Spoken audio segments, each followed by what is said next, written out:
Mahala with Mass DEP. Good morning. My name's Jim Mahala. I'm with Mass DEP. I'm also here with Purvi Patel with the MEPA office. We're conducting a joint MEPA DEP on-site inspection today. This is an informal meeting for us to see the site, to hear from the proponents, to hear from the Town Conservation Commission, and then to open it up to the public in general for comment. We have a very large crowd today, so I would urge people to submit comments in writing to MEPA in terms of their review. Our office will also accept comments on the project under the Wetlands Act and under the Wetlands Protection Act. But this is, so I would just want to introduce Purvi. She'll explain the MEPA review process, and we'll move on from there.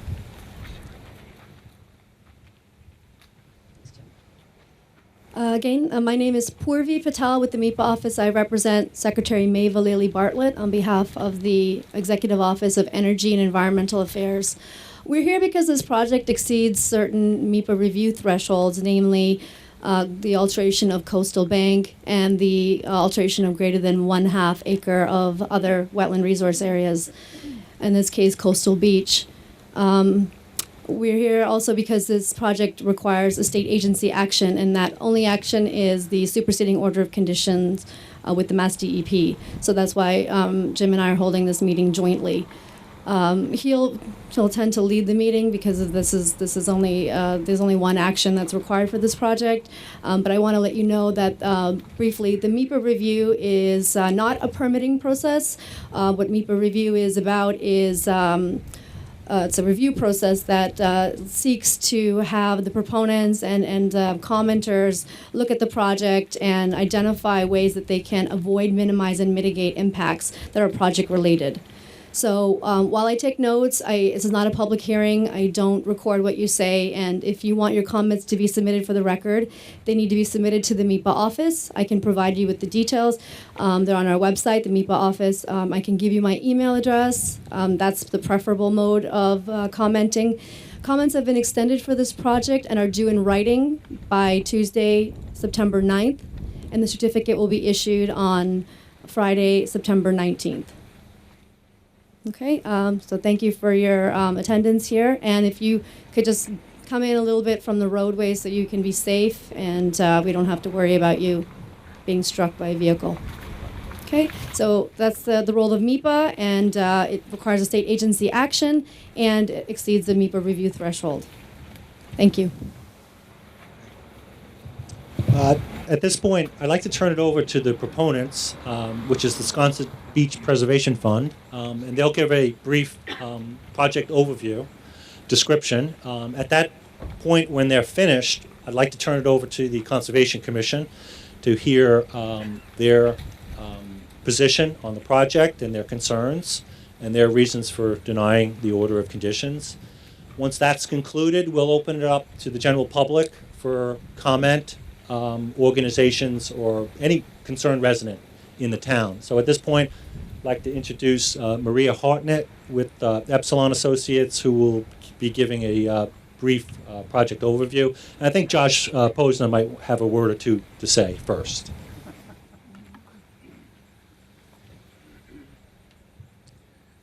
Just briefly, some housekeeping issues.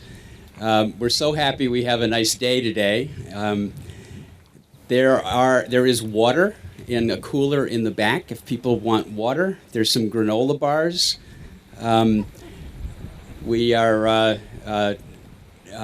so happy to see so many supporters of the Sconset Beach Preservation Fund and the Geotube project wearing red "Retreat Will Not Save Sconset" stickers.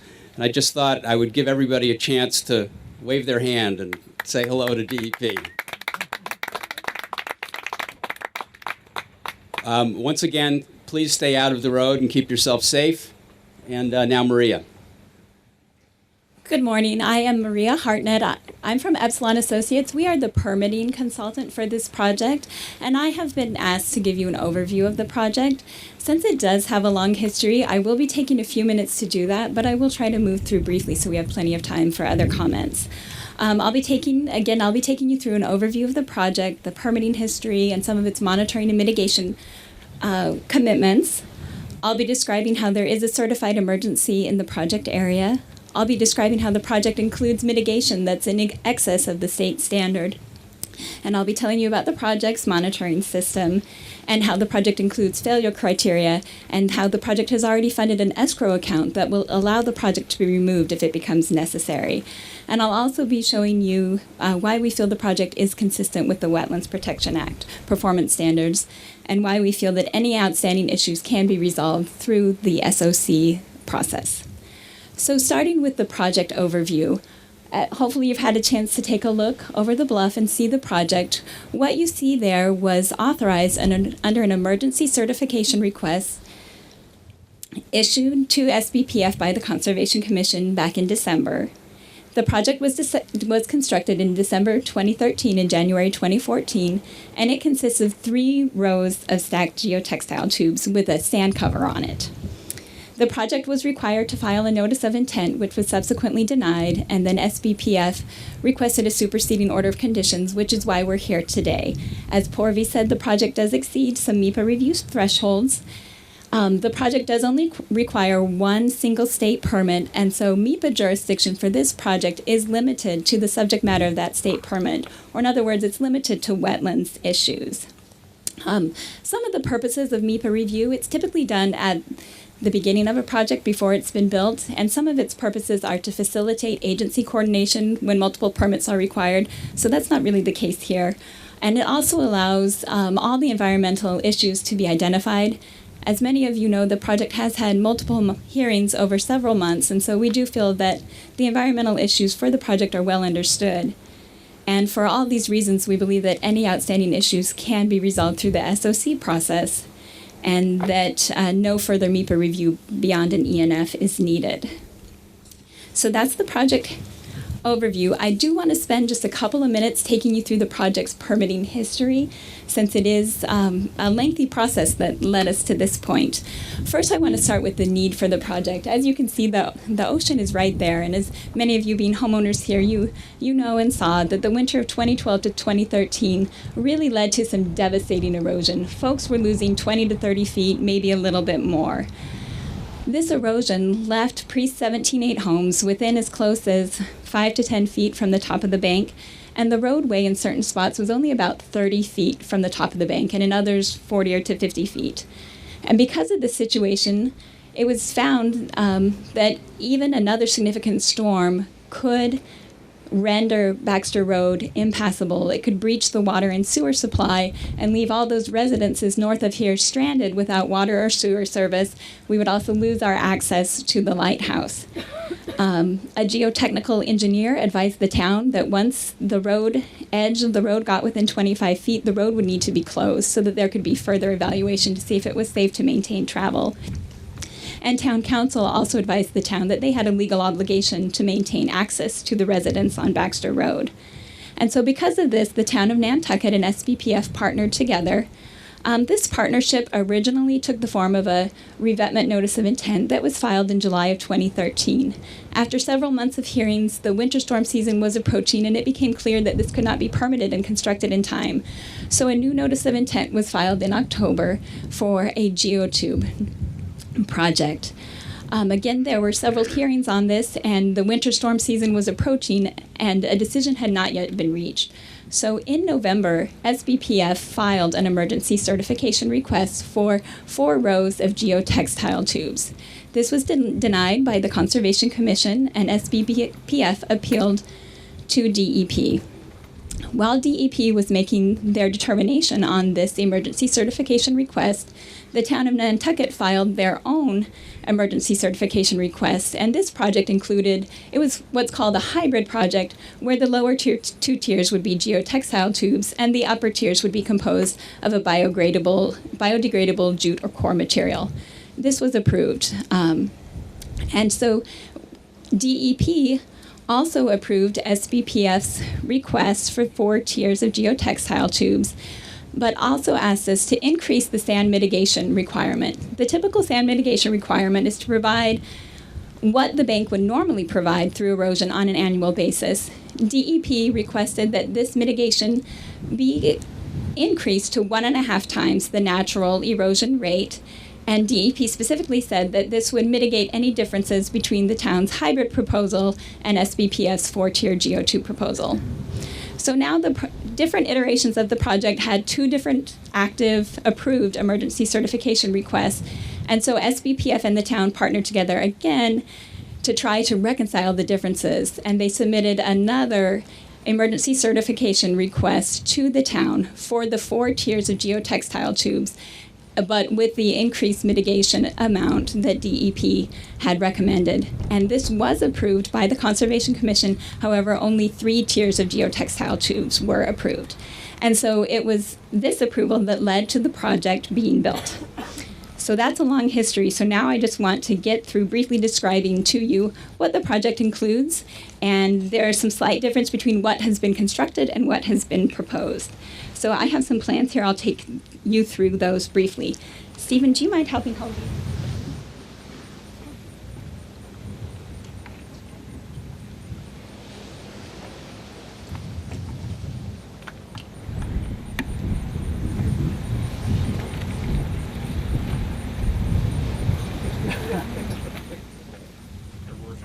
I know the wind is blowing and it's hard to see. I just wanted to let you know that I will have these plans available for anyone who wants to take a closer look at them. The main thing I wanted to point out is that the project extent, it's about 850 feet in length from 87 up to the clay head at 105, and it consists of 3 tiers of stacked geotextile tubes. The lowest geotextile tube is buried beneath the beach, and then the other 2 are stacked on top of it. So when we're looking at overall height, the geotextile tubes that are there now are about 10 to 12 feet above the base of the bluff. And then there's a substantial sand cover on top of that. Again, we went through the calculation. We calculated that the bank on average contributes 14.3 cubic yards per linear foot per year. And DEP requested that we increase that to 1.5 times that amount, which is about 22 cubic yards per linear foot of sand. So there is a substantial sand cover down there that you can see over the edge. We don't know of any other project that provides mitigation at this amount. So that is a description of what has been built. You can see the cross-section here and just the extent.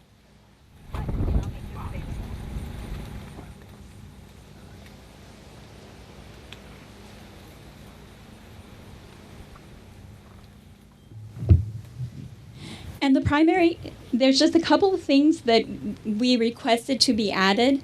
As part of the emergency certification approval, we were required to file a notice of intent after the fact. And so we determined to use the October 2013 notice of intent that we had filed, but then we also updated it in a few ways. So there are some additional things that we are requesting.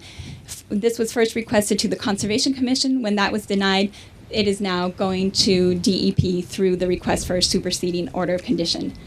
So the primary thing that's being requested, you can see here, is a 4th row of geotextile tubes. This was our proposal all along. It's based on the coastal engineering analyses and design criteria for the project area. This was approved by DEP in their emergency certification request. Also, this shaded area here, it represents that we want to vegetate the upper bluff.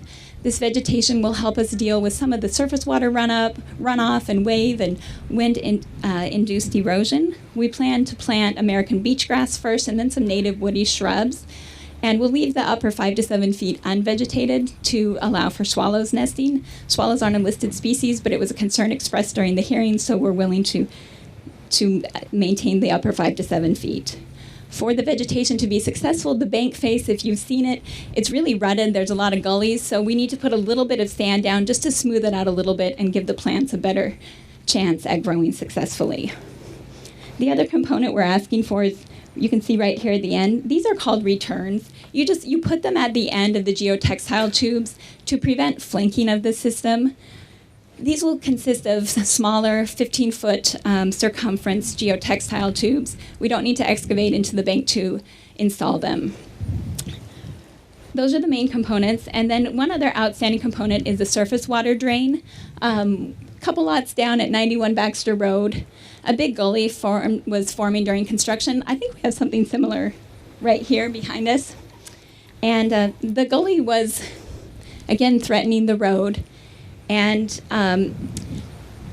SBPS contractor discussed the issue with the advising geotechnical engineer, who recommended that a surface water drain be installed to handle the runoff issue. He suggested that the drain consist of a stone-filled trench parallel to Baxter Road for about 41 feet that would connect to a pipe that would collect the surface water runoff and carry it down the face of the bank so that it wouldn't break out on the face of the bank. And due to construction timing, there was a need to get the pipe installed before the sand template went in so that we wouldn't have to excavate. This was installed without a permit. SBPS council did ask for an enforcement order to be issued. An enforcement order was issued, and the Concom later directed that this could be resolved through the notice of intent process. But again, with the denial and the appeal, this is still an open issue, and so it's now with DEP through the request for a superseding order. There's clearly a need for some surface water improvements here, and so we do believe the drain would be beneficial to bluff stability, but SBPF recognizes this wasn't done the way it should be, and so they said they're willing to abandon it in place or take it out. The pipe was capped, so it's never functioned as a drain. Yeah. Okay, Stephen asked me to remind folks why we need the fourth tube. Again, this is based on coastal engineering analyses. The project is being designed for a 100-year storm based on the wave data that we have from some of the offshore buoys. And during a 100-year storm, it's expected that the storm surge, which is one of the most devastating impacts of storms, that it will come and be about at the level 4 to 6 feet above the base of the bluff. So storm surge is expected to drive the water that high. And then on top of that, there will be wave run-up. So the waves will be hitting the geotube structure and then running up, or hitting the unprotected bluff and running up an additional 10 feet.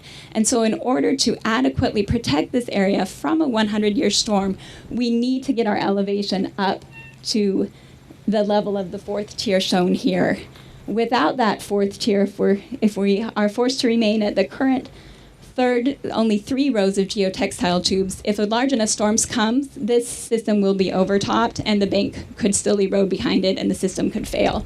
So we do feel there is a strong need for that fourth tier because of the coastal storm surge conditions and run-up that can be expected during a large storm at the project area.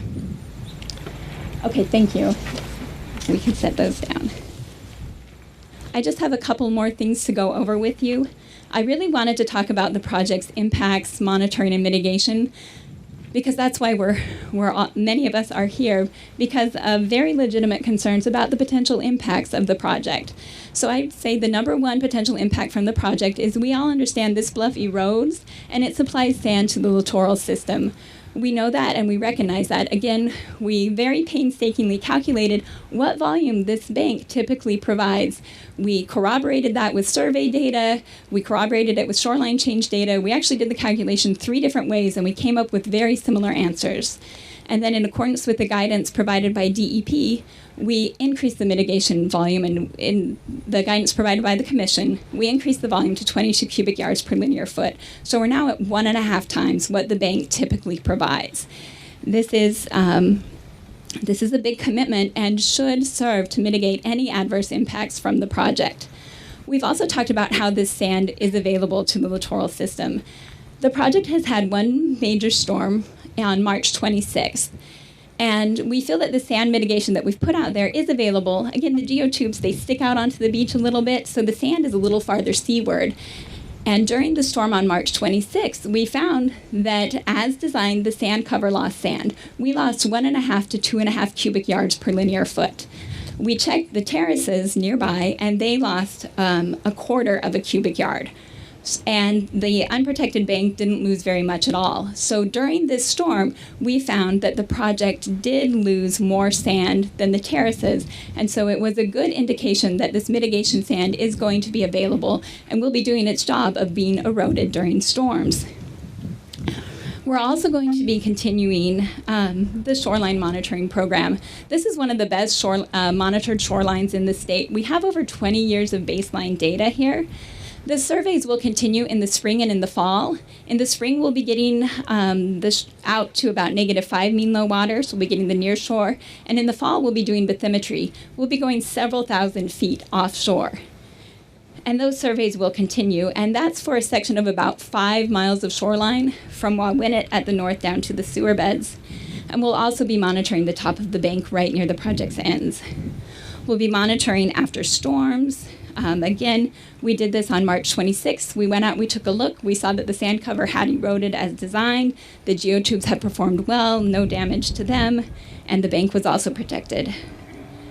We've also offered to do underwater video monitoring if that's required. And most importantly, we proposed failure criteria. So failure for the criteria, we have described these as if we fail to do the monitoring, if we fail to provide mitigation, if we fail to maintain the geotubes, or if there's an excessive change in adjacent shorelines that can be attributed to the project.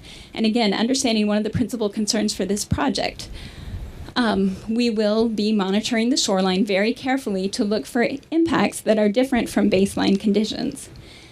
One example I wanted to bring up is that there are certain coastal engineering structures that interfere with littoral transport, like groins or jetties. The impacts from those are seen right nearby. And although this project is not like those, we're not cutting off littoral transport and we are providing mitigation, we do still expect that we will see any impacts right nearby first. And because of that, we are monitoring the ends of the system very intensively. It's kind of like our early warning system. We really do expect to pick up impacts right at the ends first. And of course, we'll be monitoring the whole thing and checking the whole thing, but I did want to explain that we are very much checking those ends very, very closely to see if any early impacts are showing up. And if they do, this could trigger failure, and in turn, that could trigger the system removal. There are also a couple of proposed failure criteria related to maintaining a beach width, or if there are impacts to underwater habitats. And finally, for project removal, I did want to stress that SBPF has already funded an escrow account. This is in place, and so again, if we reach the point where the project needs to be removed, we've shown that it can be removed readily, and the funds are in place to do so. I had just a couple more things I wanted to discuss. Very briefly on alternatives, the ENF has a very long section about all the alternatives that have been evaluated over the years, things that have either been done here or evaluated in practice. I just wanted to touch briefly on one alternative that was discussed quite a bit during the hearings, which was the use of core or jute materials. As many of you know, that jute terraces have been in use for a number of years, especially right down the street at 79 Baxter, but they are designed to lose their sand during storms. They leave the bank vulnerable after they lose their sand, and they have to be replaced 1 to 3 times a year. All the engineering analyses have shown that they would fail during a major storm if they were used for this project right here. At 79 Baxter Road, failure resulted in some pretty big losses of bank. The terraces had been regularly maintained, and they had done a pretty good job in some of the smaller storms, but during the winter of 2012 to 2013, we had a series of big storms and successive storms. The terraces lost their sand, which we all knew they were going to do, but they couldn't be replaced, and so the homeowner there lost nearly 30 feet of bank at the northern end of his property. And because in this location, we don't have 30 feet of bank to lose, we have so little area before the road needs to be closed, we really feel that this is simply an infeasible option for the project area. We know it's going to fail, and we just don't feel it's worth the risk here. We also feel that when DEP approved the 4-tier geotextile project, they specifically stated that requiring additional sand mitigation would mitigate any differences between the 4-tier geotextile tube project and a hybrid project. So we feel that the volume of sand we have out there already more than compensates for any sand, the small amount of sand that would be released from a jute or core terrace. And finally, the last thing I wanted to touch on was just regulatory compliance. We do feel that we are in compliance with the Wetlands Protection Act standards. The project did receive a denial order conditions by the Nantucket Conservation Commission. That's included in the ENF. The denial cited all applicable performance standards for the project. I think there were about 14. and found that the project had not met the burden of proof for any of these standards. The denial didn't provide the basis upon which these findings were made, and there wasn't anything in writing, no specific objections to any of the calculations we had done, or our failure criteria, or our monitoring protocols. The denial simply stated that no conditions can be set for the project that would adequately protect wetland resources. And we just feel that this denial is inconsistent with the CONCOM's earlier findings. When the CONCOM approved the emergency certification request, they found that the road is in imminent danger, that failure of the road would be a risk to public health and safety, and that the project as designed is necessary to abate the emergency. We also thought that the findings in the denial that the project did not meet any performance standards and could not be conditioned to meet any performance standards was inconsistent with DEP's earlier findings, that the project was consistent with at least some of the performance standards. DEP cited those performance standards in approving the project. And in our request for superseding order of condition and in the ENF, we've gone through every single performance standard. I especially wanted to highlight one of the state performance standards, 310 CMR 10.303. It allows for coastal engineering structures to protect pre-1978 buildings, and DEP cited this when they approved the earlier emergency certification request for 4 tiers of geotextile tubes. So in conclusion, I just wanted to again point out there is a certified emergency here in the project area. There are pre-1978 homes that need to be protected, as well as essential public infrastructure that serves those homes. The project includes a substantial sand mitigation program. We have a monitoring program. We have failure criteria, and we have also already funded an escrow account that will allow the project to be taken out if it's deemed necessary. This project, either in 3 tiers or 4 tiers, the design was already found as being necessary to abate the emergency. And we feel that the project is consistent and has been shown to be consistent with the Wetlands Protection Act standards. And finally, we also feel that because this project only requires 1 state permit, that there's not a lot of need for additional MEPA review beyond the ENF. Thank you very much.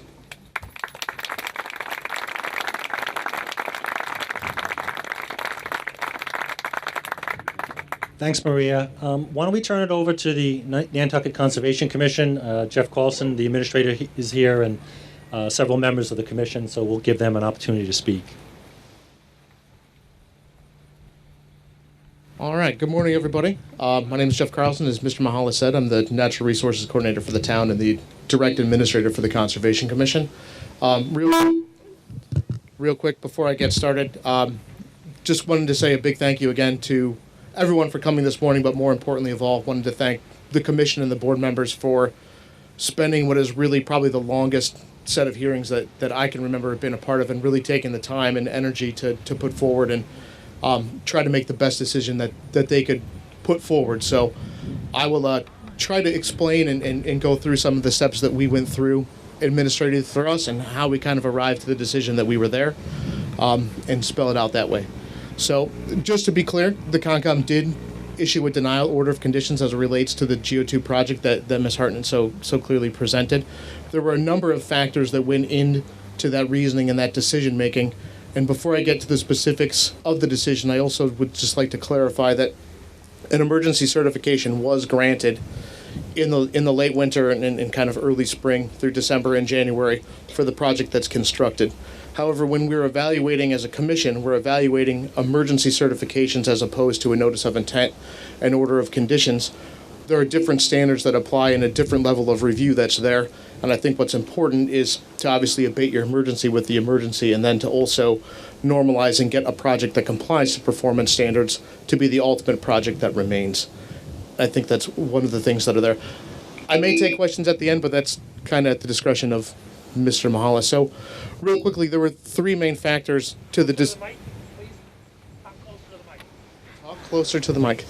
No problem. I'll try to talk a little closer. Sorry about that, Bob. So there were a number of 3 main decisions that kind of came from the commission and some findings that came out to bear that decision.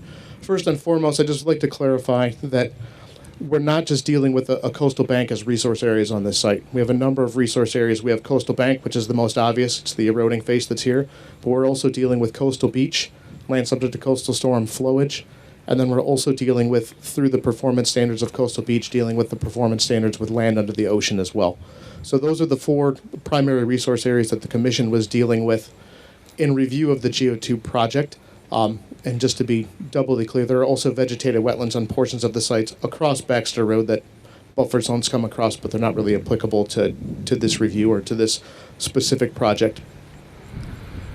Going forward in review of their performance standards, there were really 3 main pieces that the Commission discussed at great length as far as what complied to the performance standards and what didn't comply to the performance standards. And I'll just kind of step through one by one. The first one is the Commission found that the structure that was being proposed and the structure that's constructed right now is a coastal engineering structure. That's an important determination for the Conservation Commission because the performance standards, especially as they apply to pre- and post-78 homes, and the other performance standards are reliant upon a determination of the Commission on whether or not this is a coastal engineering structure or is not a coastal engineering structure. So in this case, they did determine it to be a coastal engineering structure. So going forward, that's an important part of the review. The first piece that they determined to be applicable in this case is the use of a coastal engineering structure to protect pre- and post-78 homes. So the State Act distinguishes between the ability to protect pre-78 structures to be able to have coastal engineering structures or not.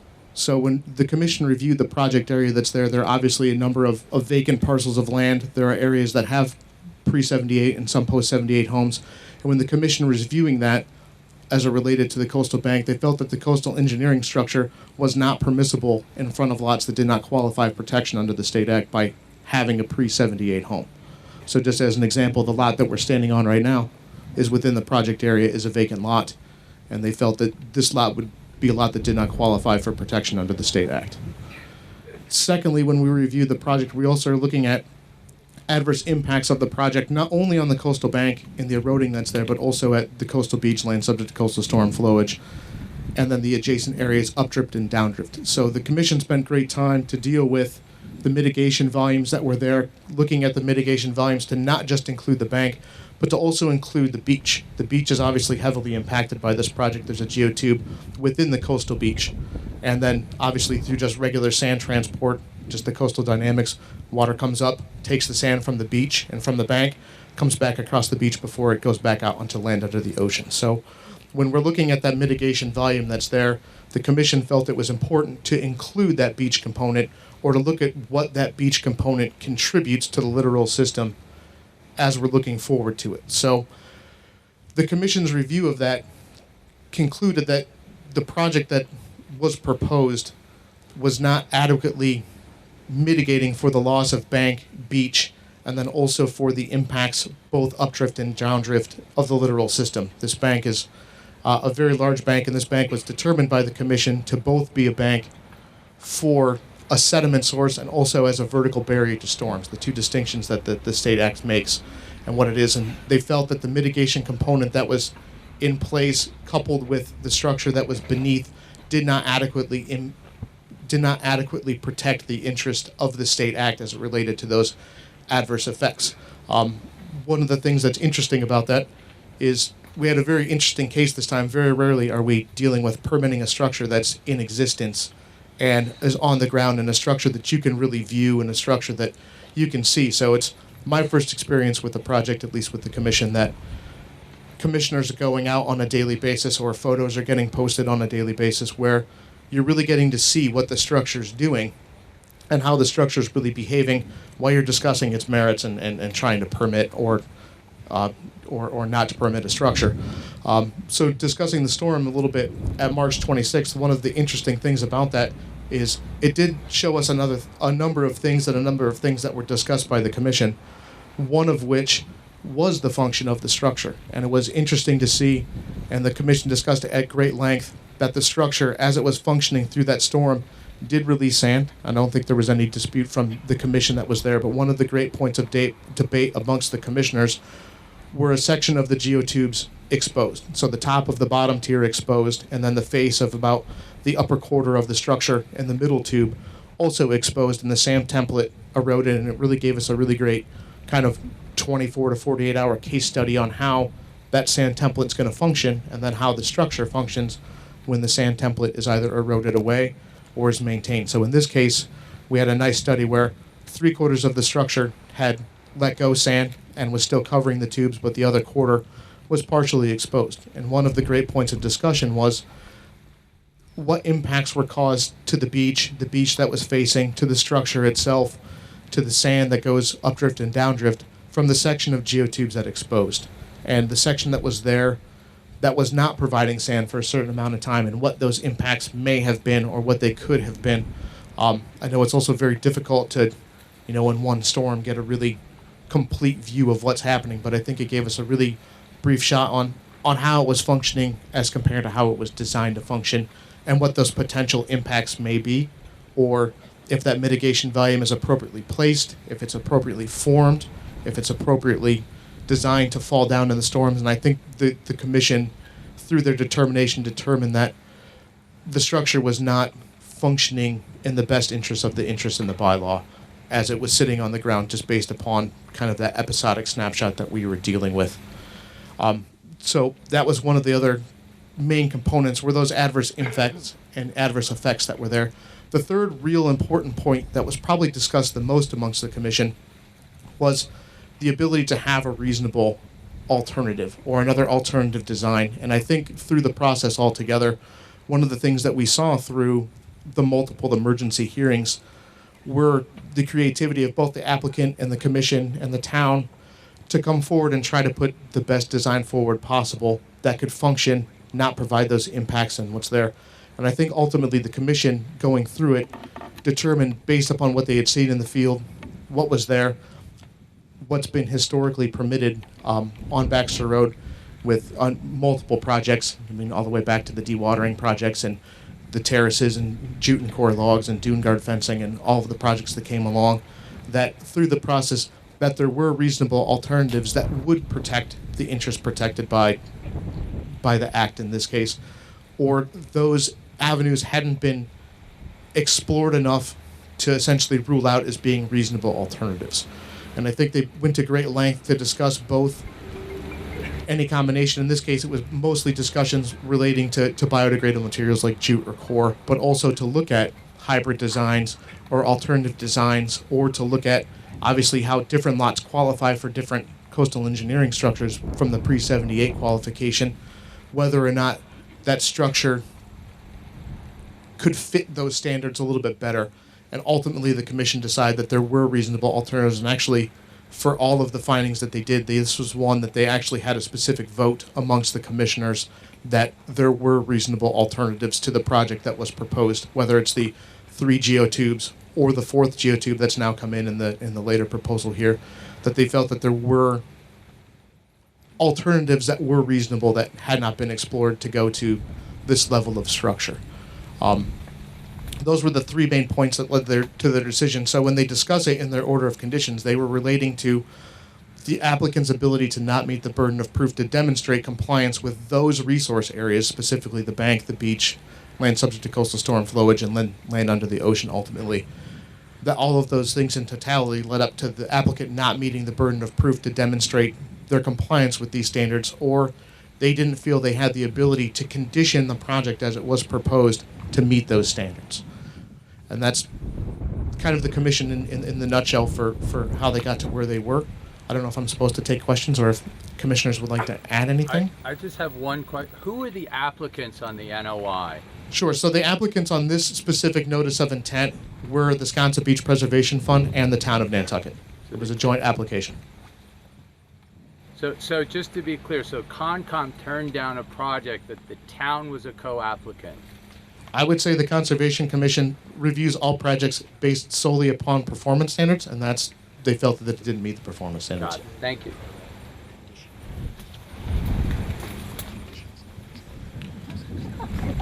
Correct. And just Mr. Pucci just clarified for me, the other part of the co-application is the agreement for the co-application included the provision that the application ultimately get permitted and reviewed with a positive order from the Conservation Commission. So that was a key component to that.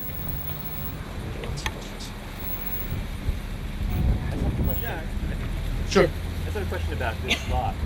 Before the house was moved off this lot, wasn't it a pre-1978 house? Could you repeat the question, please? I just have a question about this lot. Apparently, this lot does not qualify under the Act because it doesn't have a pre-1978 home on it. But my question is, before the bluff eroded so much that caused the house to be moved, wasn't the house on here a pre-1978 house? Great point. I don't know the answer to that, but we just to be clear, we deal with conditions that are current to the ground in our review of the project and current conditions that are there. Whether there was something here 100 years ago or yesterday, we deal with site conditions that are current, resource area delineations that are current. Is that the intention of the law, do you believe? That if the house gets moved because we're not protecting the bluff, then suddenly we don't have to protect the bluff anymore? Do you think that's the intention of the law? I'm just curious. I would say that's not my question to answer. Okay. I've got the microphone, so I'm going to ask a question. Do you? Thank you for getting it to me. So you only look at lots. My house is on the other side of the street, so it's a pre-1978 house. Do you not look at the houses on the other side of the street, or you just look at a lot? Sure, so I'll try to answer that, and if everyone could, and I'll ask you to do it really quickly. If you get up to ask a question, if you could please just say your name. Mary That would be great for McAuliffe. Mary our- McAuliffe, 72 Baxter. Excellent, thank you. So to answer your question, the area of the commission's jurisdiction is kind of limited by a number of things. One of the things our jurisdiction is limited to is the area around the resource area and then the area within 100 feet of the resource area. That's the bounds of the commission's jurisdiction. We're not legally able to really review areas that are outside of the 100-foot buffer zone. We can't condition those areas. We can't permit those areas. So our review is kind of limited to that area.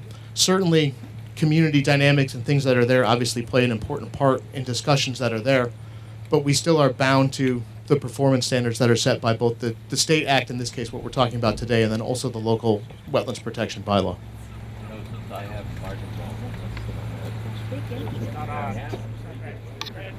It's on. It's on? All right. It just relates to this lot specifically. This house, pre-78, was not moved. It was raised. That's number one. Next door was moved.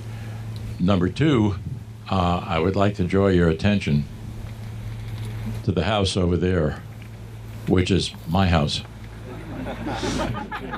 Yeah, it's across the street, and I am obviously expressing some amount of concern of your comments of why this strip should not be protected when this is fairly close.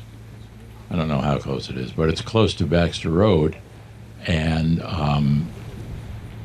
it looks like my house is 1.5 miles away, but it ain't. So perhaps you could just speak to that point? Sure, can I get your name, sir, for the record again? I'm sorry, Larry Guido, and I live at 90 Baxter. Excellent, thank you, Larry. So to answer that question again, with the review of the commission is very bound to the language of the law, and the law in this case, in our jurisdictional area. So the law in this case specifically says in the act that we deal with lots in coastal engineering structures as it relates to pre-78 buildings that are within our jurisdiction. At this point, I'm just speculating and guessing, I probably shouldn't, that you're outside of our jurisdictional region. These are very good questions, and these are questions that DEP will be considering in our review of the project under appeal. I don't think we're here today to look at each individual lot and say this project, this lot qualifies for a pre-70 for a coastal engineering structure or not. I think DEP will be considering the facts as they exist in their entirety. If there's a pre-78 house across the street, those facts are in their application, and they will be considered in the review of the project in its entirety. But I don't think we're necessarily out here to say what's lot 91, what's lot 105, and I think it's a little bit unfair for Jeff to be questions specifically of this particular lot, but rather we would look at the entire project, whether or not there are pre-78 buildings either across the street or on the seaward side of the street when we review the project, in its entirety. So I just wanted to sort of get Jeff off the hot seat and sort of also just explain, we're not here to determine whether or not this permit's going to be issued. We're out here to hear the concerns, to hear the folks who live across the street who want to be heard as well. So I just want to say that. Yeah, I think once the Conservation Commission has felt that they've had an opportunity to convey their feelings on the project, what I would like to do is open it up to the public in general. There's a lot of people here, so I am a little bit concerned about how much time that might take. So I will urge you again to, if you feel strongly, to submit your comments in writing. But certainly, once the commission is done, we will open it up for the public. I know the Land Council is here with a few of their, consultants. They'll have an opportunity to speak, and individuals can have an opportunity to speak as well. So real quick, I was going to bring up Sarah Akhtai is a member of our commission. She's the vice. You've done a very good job of presenting exactly how we worked through this process. There's two additional points we might want to make. I don't know if it's part of the DEP hearing, but we also have an order of, we've denied the order of conditions based on our Nantucket bylaws, and there's two caveats to the pre-78 protection from state versus our local bylaws. And I didn't know if you wanted to explain that, and also about the substantial improvement clause. Those are local. So we're just discussing Correct. just DEP, but you might make that clear, because some people might not understand. Sure. So what Sarah was talking about was the difference between the state act and then our local bylaw and local regulations. And again, this is a informal meeting in regard to the superseding order of conditions, which deals solely with the Wetlands Protection Act. So that discussion about local bylaw impacts is something that will be had through that appeal process. Or if people have specific questions, you can always come visit me down at our office. We can talk about how it relates to the local bylaw. But I think if we stay focused on the state act today, that would be different. But there are significant differences between the local wetlands protection bylaw and the accompanying regulations and the state wetlands protection act and its accompanying regulations. Hi, my name is Dave Weiss, and I'm here for SBPF. And Jeff, I do not mean to put you back on the hot seat with this. No problem. And I appreciate the fact that you're taking questions so that we can understand better what the Conservation Commission's position was. But are you telling us that the Conservation Commission believes that the state regulations require that the pre-1978 homes be within the jurisdictional area, be within the wetlands? Is that what you're telling us? I would say the answer to that is our jurisdictional area is bound by what's defined by the State Wetlands Protection Act. And while we can certainly review impacts that are around our jurisdictional area is what's defined by that act, and that's the area of the resource area, and then within 100 feet of that resource area is the defined jurisdictional area. Obviously, you can look at things anecdotally and look at and bring some of those interests in, but I know the commission stays focused on their specific area of jurisdiction. So does that mean that in its considerations, the commission declined to consider protection of pre-1978 homes if they were not specifically within the wetland? I object to a party's attorney cross-examining a... No, I don't mean to, I really don't mean to, I just want to understand. We'll use his answer to this question. It's not your meeting, Superior Court. Right. I'm sorry, He's Steve. asking a question. I'm sorry, Steve, but wait a minute. If you want some heated discussions, Concom's lawyers here. You guys can make your points when you have the microphone. No way. It's not All right, I'm going to turn it back over to Ms. Patel. Thank you. This is a MIPA meeting and a superseding order of condition meeting. So really, Jim and I'll decide who gets to talk, and we'll. Thank you. I appreciate your concerns, but we'll decide. It's not a public hearing, as somebody mentioned. It's not a hearing. No one's recording anything from the state level. We're just opening it up for questions and comments. And every comment that comes to the MIPA office or to the Mass DEP office has to come in writing. Okay, so I'm not sure if you're just trying to get some information from the Conservation Commission agent, but Jeff, if you want to answer it, please feel free to answer it. If you want to divert it, you can. Good afternoon or morning. George Pucci from Town Council's office. I would just ask Jim, why don't we not have attorneys questioning or commenting? There are several good ones here around, and I promise to not talk at all if everybody just agrees. Their counsel can just confer with their clients and not turn this into a, sort of a kangaroo court. I agree with that. This isn't a hearing. I mean, I've been in administrative hearings, and I think it's probably better off if David, if you want to make a comment, you're probably better off maybe trying to summarize what you think Jeff believes, rather than putting him on the spot in a sort of adversarial. David, careful, the Coast Guard is showing up. Okay, that's fine. I think it's time to move on. Jeff, I don't know if you want to speak on a little bit more on behalf of the commission, or the commission members would like to speak. I think a commission member would like to speak, so we'll give that opportunity, and then we will turn it over to the public at large.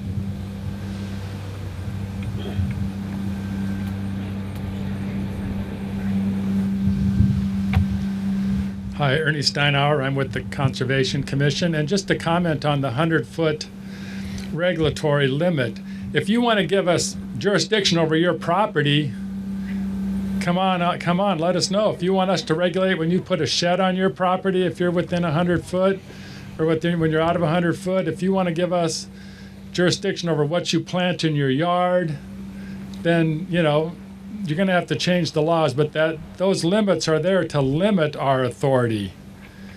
So we don't have jurisdiction over the whole island. We only have jurisdiction within 100 foot of a wetland. And that's to protect landowners' rights to do what they want with their property. It's not to make it hard on you, it's to make it easy on you. So just keep that in mind. That's why that limit is there. And then I comment on, I think one of the things we considered in our decision making, at least something I thought was important, was, Maria made much to do about the potential of a 100-year storm and how that would impact this bluff. And, the year of Sandy, I don't think Sandy qualified as a 100-year storm, and that took, as she said, 20 to, in some cases, up to 40 foot of the bank. But what they wanted to provide mitigation for was the average erosion rate, which was under 3 foot.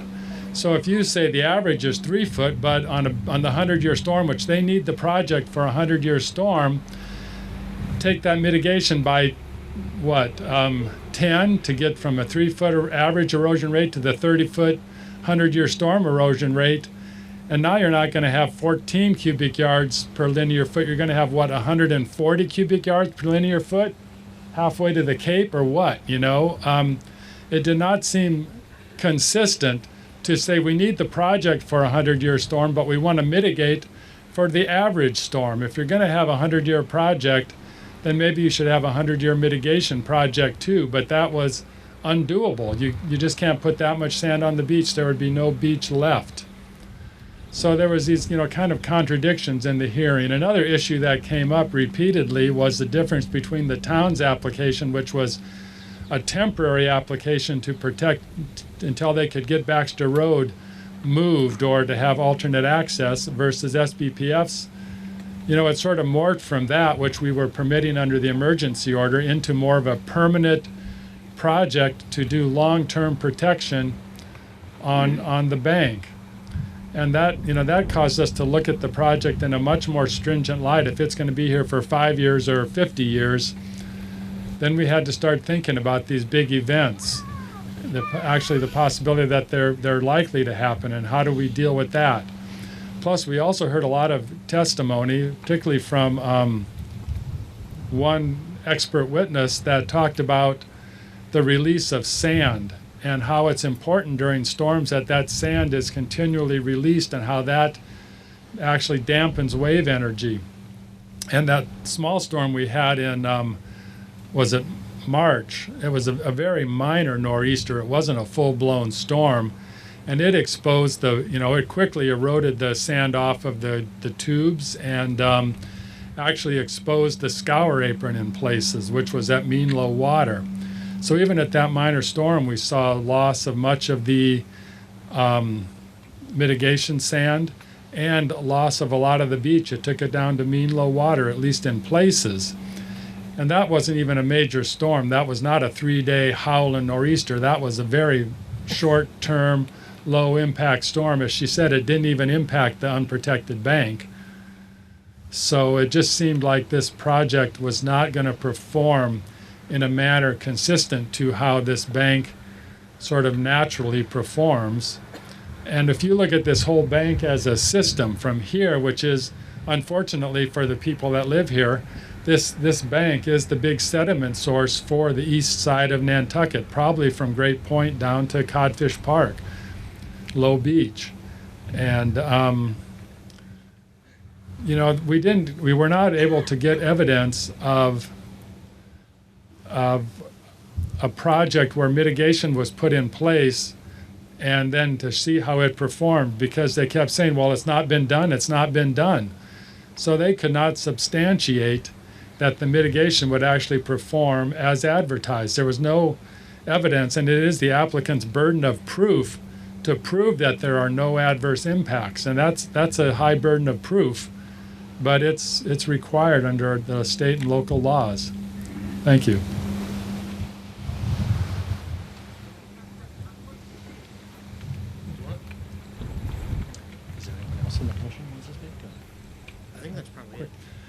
Okay, it sounds like the commission has had an opportunity to speak, and I appreciate that, and I thank Jeff and the commission members.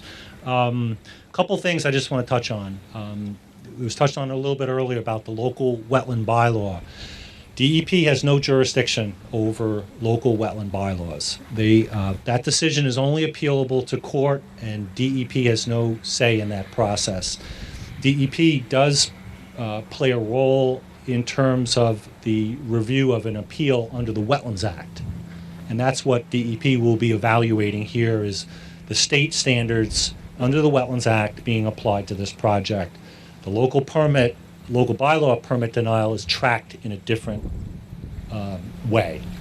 So I just want to clarify that.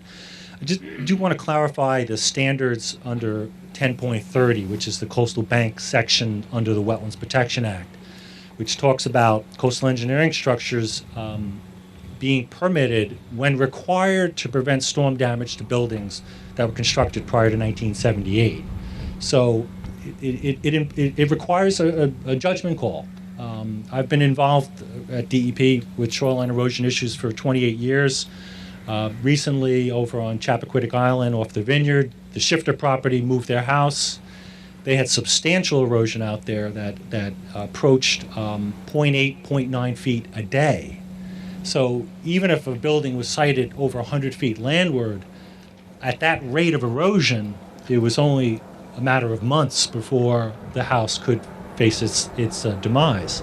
So the facts have to be looked at individually on a case-by-case basis. So I just want to state that as well. At this point, we can turn it over to any one of the concerned residents of the town of Nantucket. This gentleman has something he wants to say. Sorry, I've got to go pick my daughter up, so I'm a little short on time. But my name is Doug Keppel, and I do not live on Baxter Road. I wish I lived on Baxter Road, but I live on the South Shore. I live in Nobodere.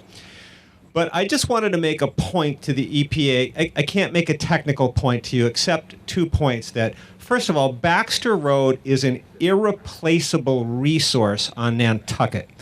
People come to Nantucket because of the charm, the quaint nature of Baxter Road and Sconset in general. They go to see the Lighthouse. They look at all of the surroundings. And this is an integral part of the fabric of Nantucket.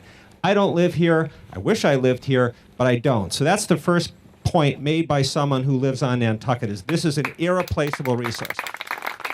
The second point I want to make is, it sounds to me like the Concom or whoever is debating this is going through a lot of an analysis paralysis. An analysis paralysis is you look at this alternative and that alternative, and maybe this one would be better. Did you guys try that one? And in the meantime, there's a fire and the house is burning. Houses are going into the water, things are falling off the bluff, and yet we have private residents on Baxter Road and in Sconset who are willing to put up their own money to put the fire out, and you're telling them no. Well, My last point is as a taxpayer. I'm a taxpayer on Nantucket. I live on the South Shore, but I don't want to be losing the tax base as it erodes on Baxter Road. I can't imagine how many millions of dollars have already been lost during the analysis paralysis phase while these houses go into the water. I'm paying for that. If we have to bring in a private road here to service the 20 some odd houses that are going to be stranded, I'm going to pay for that. So I don't understand how anyone is gaining through any sort of an analysis paralysis as it comes to Baxter Road when you're losing an irreplaceable resource and you're asking the people of Nantucket to go ahead and pay for it. So that's my 2 cents from a guy who doesn't live on Baxter Road but would really like to someday. Thank you.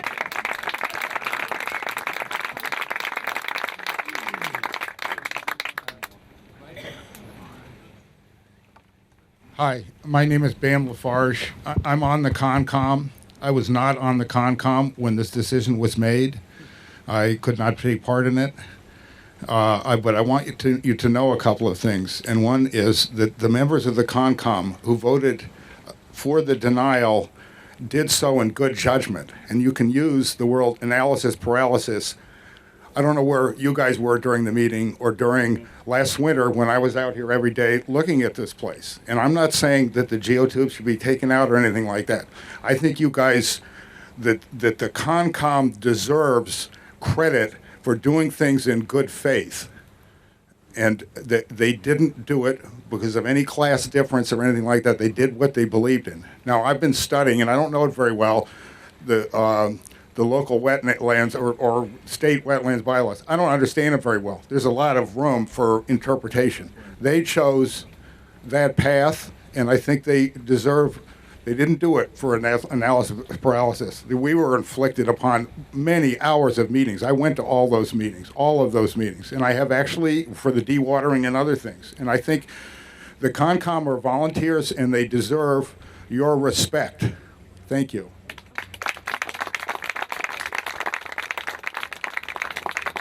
Hi. Is this thing on? Yeah, thanks. Hi, Helmut Weimar, Baxter Road. And I certainly agree with Tam that the Concom puts in incredible hours, and that needs to be respected and admired. But I wonder, and Jeff is still around here, but as Jeff was speaking, I was we're the house where we've been steadfastly keeping terraces. It wasn't Sandy, it was the close frequency of storms that did not allow the terraces to be rebuilt during the winter of 12-13, and we lost 28 feet just by virtue of the terraces having gone away. So I wonder in that context if Jeff or Ernie or somebody could characterize the reasoning of the Concom that biodegradable terraces, or even one layer of them, could possibly be a reasonable alternative when it's effectively guaranteed to have the bluff go away.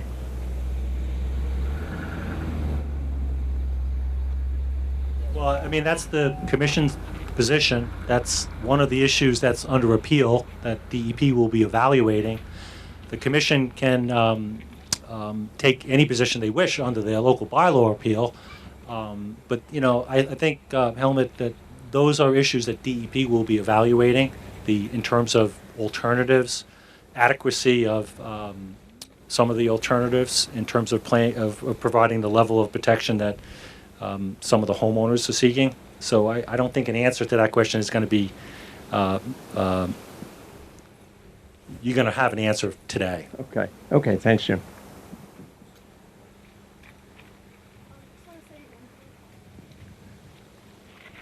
As I see, some people are leaving, and we're just going to have comments for another long while.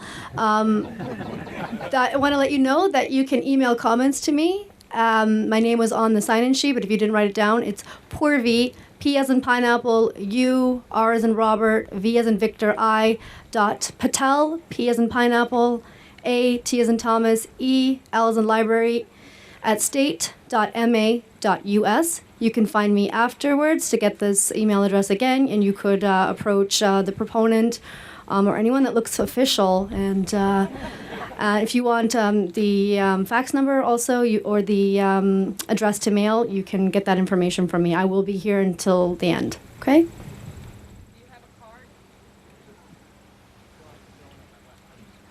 The sign-in sheet.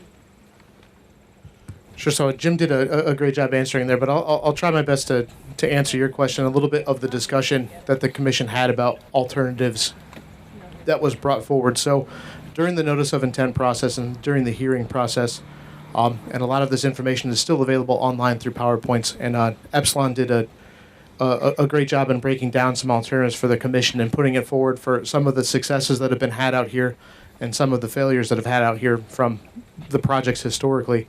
And the commission spent a great deal of time looking at alternatives and how alternatives behave. And one of the examples, obviously, is the case where we look, and you just brought up your property in the big episodic event that you had where you lost a lot of erosion. But one of the things the commission discussed and they went through when they talked about that was also the number of years where those terraces, while they needed to be maintained and regularly maintained, were still somewhat successful in providing protection to your bank and protection to that bluff. So when they look at alternatives, they're looking at those things and they're trying to draw from that information pool. I know Nantucket's a very diverse place and our coastal environment is very different from east to west and north to south. And we see a lot of structures come in that are for coastal protection, whether they're soft or whether they're more hard armaments, and alternatives are important. So it's something where when we can take real data and look at the real data that's been on sites, and the reports that the Woods Hole Group does for the transect surveys along here is also very helpful for the commission to have. And they can look at what's going on in sites and what's going on that's there and how things are behaving. And not everything, when you look at the function of structures, not everything is always perfect all the time. They're designed to function a certain way and they're designed to do things a certain way. And that's one of the things they have to take in consideration with alternatives and how they're behaving, and trying to find that alternative that's the least impactful and that also qualifies under the act and the bylaw to be permissive and can be conditioned to work. And I think the commission ultimately decided that in this case there were alternatives to what was proposed and what's currently on the ground that's there. I have a question. Can you hear? Am I on? The gentleman sitting next to me has the fortune to be able to maintain the area in front of his house if the storms are not too frequently active. What happens when land where people run out of funds and are not able to maintain their areas that are not involved in this particular project? What are the ramifications of the other areas eroding at a much more rapid pace? I understand that the geotubes may have a life expectancy of 25 years. The people that are living here now probably will survive those 25 years. Who knows what's down the road, and how is such a structure supposed to be maintained in the future? Is it then the responsibility of the town, or is it are we constantly relying on the goodwill of the people who live here to maintain this extraordinarily expensive project?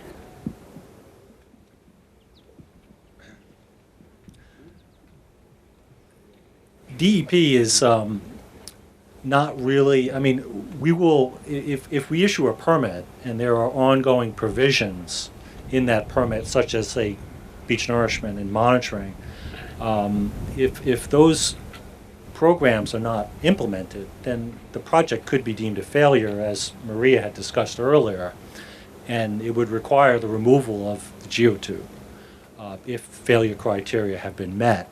The issues of financing is not really a DEP issue.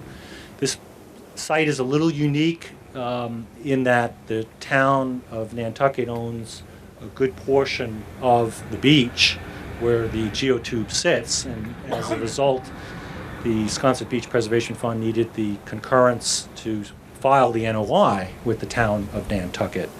But in terms of financial obligations, that's not really an issue that DEP is going to address. That's something that has to be worked out amongst SB, PF, and the town of Nantucket. Hello, John Osborne, 75 Baxter Road. The first comment that was made 3 or 4 ago was spoke my mind, I think. It was quite passionate and powerful about the broad picture.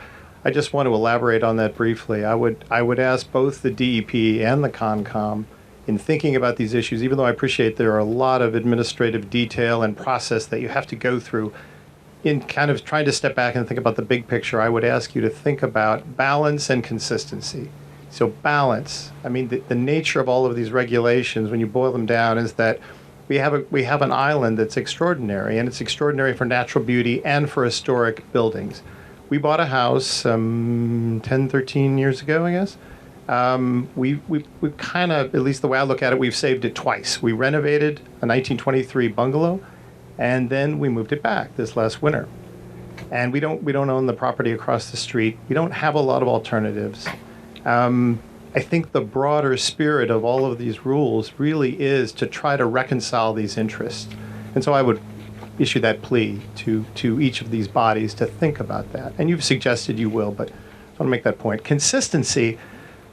I don't have encyclopedic knowledge of everything that's happened on the island over the years, but I am aware of the fact that there have been, in different locations, hardscape approved, whether it's marine mattresses or other things. There certainly have been permits issued to allow for vegetation. Many of the things that have been either modified or rejected here on the bluff, again, in the context of this extraordinary resource and the context of this challenging environment, have been allowed in other areas, not just in the Commonwealth of Massachusetts, but on Nantucket Island. And Jim, you know better than I do, administrative law requires that there's consistency in the process. So I would urge you all to think about that. Thank you. Sorry, can I just ask one follow-up question to the CONCOM member who spoke earlier? Oh, thank you. And I appreciate the efforts that the CONCOM has put in. I think it's wonderful what you guys do, and you do it on a volunteer basis. I'm just curious to literally follow up on the storm that took away 30 feet of bluff. And, I was just calculating if the lot is 100 feet wide approximately, I don't know, and if it's 30 feet of bluff that went away, in terms of yards, that would be 30 yards by 10 yards. And then if you want cubic yardage, it's another 20 yards down. So 30 by 10 is 300 times 20 would be 6,000 cubic yards. And you were talking about, well, how much mitigation do we need for the 100-year storm? And my concern is just that if this is nourishing the rest of the island all the way to Great Point and all the way around, I don't think we got a great benefit from those 6,000 cubic yards of sand that went away in one storm. 30 feet of bluff, it's 10 yards, times 30 the other way, times 20. If that's 6,000 cubic yards of sand gone, I just don't think we use that very effectively, but I just wanted to put the numbers out there. Thank you. So,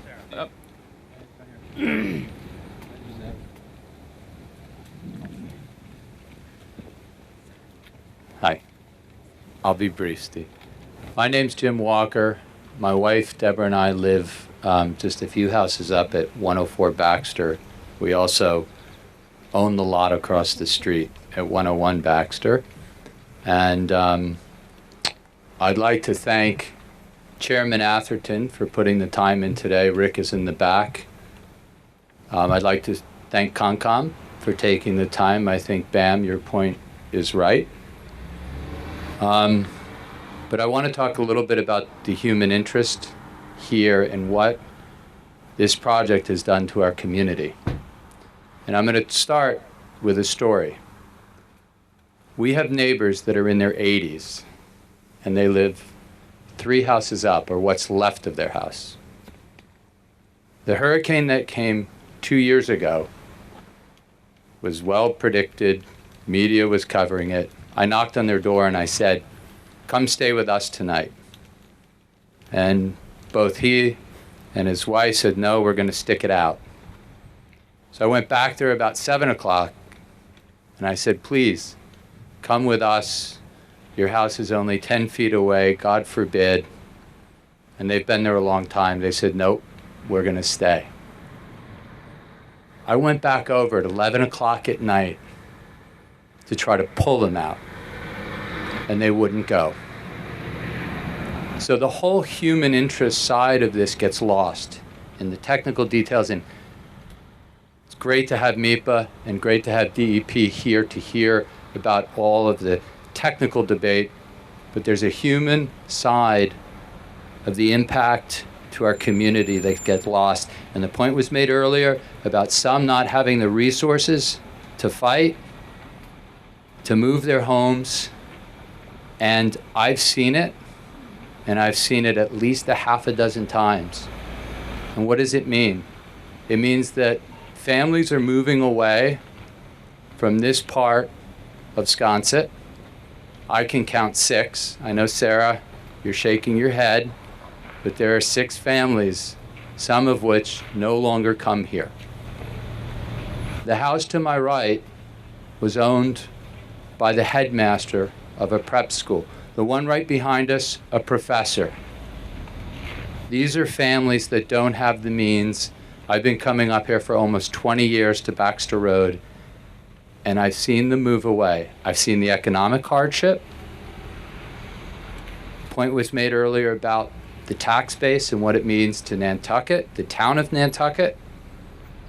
But there's a personal side to this that if you live here, you see that probably many of you don't.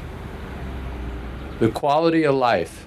The family that bought the house to my right, I was on the phone with her in June because we're about, let's try to work together for reasonable projects, and if it means vegetating the bluff, then let's try to do that as homeowners. And she was asking me, how do you go about it? And I said, you first thing I do is contact Josh or Helmut. And she said, oh, wait a second.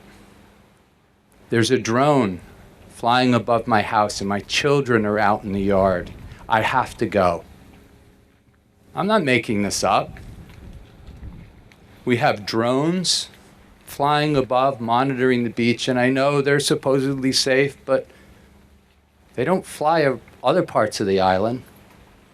Quality of life, the hurricane that we had here in July 4th weekend, I ran up on the top of the bank after the next morning. It was a day like this, and I looked down and I saw Pete Kaiser down there checking the damage. And I saw a woman walking the beach. And Jim, this is a point for you. This is one of the most underutilized beaches on the whole island. There's really no public access unless you go down by the Sconset. So you rarely see people walking up here. And I go out every morning just about and look out. It's a great fishing spot. I've seen one person walking the beach, and it was the morning after the hurricane. So I'm standing on the bluff, and I'm like, they have a camera. So I'm looking at a telephoto lens of me on the top of the bluff with a camera. So that's the other human side of this, which I think gets lost. And again, it's an impact to our community. The final point is, what can we learn from this 1,000-foot project? And this is where I say, it's great to have the state involvement because you can set an example for other states. Florida spends hundreds of millions of dollars fighting erosion with beach nourishment. It probably wouldn't have worked here, but so be it. New Jersey is spending tens of millions of dollars rebuilding after Superstorm Sandy. The Long Island Beach community is doing their own beach nourishment project. They spent $30 million with the town and a private and some private funds, which is what our hopes were for this project. Because something you may not know, the sewer beds where the population of 70,000 people, when they go to the bathroom, all goes, is in Maya Comet. And the sewer beds, there's no politically, where's Rick? There's no political solution to move the sewer beds to any other place. They're less than 500 feet from the bluff's edge. So if this works here, this could work for future generations. The airport is at risk. Last year, the edge of the fence to the airport was hanging off the bluff at Nobadeer. I walked it myself. I haven't been back this year. So I really hope this is an opportunity to work with the town, especially given their status on the notice of intent, to come up with a solution.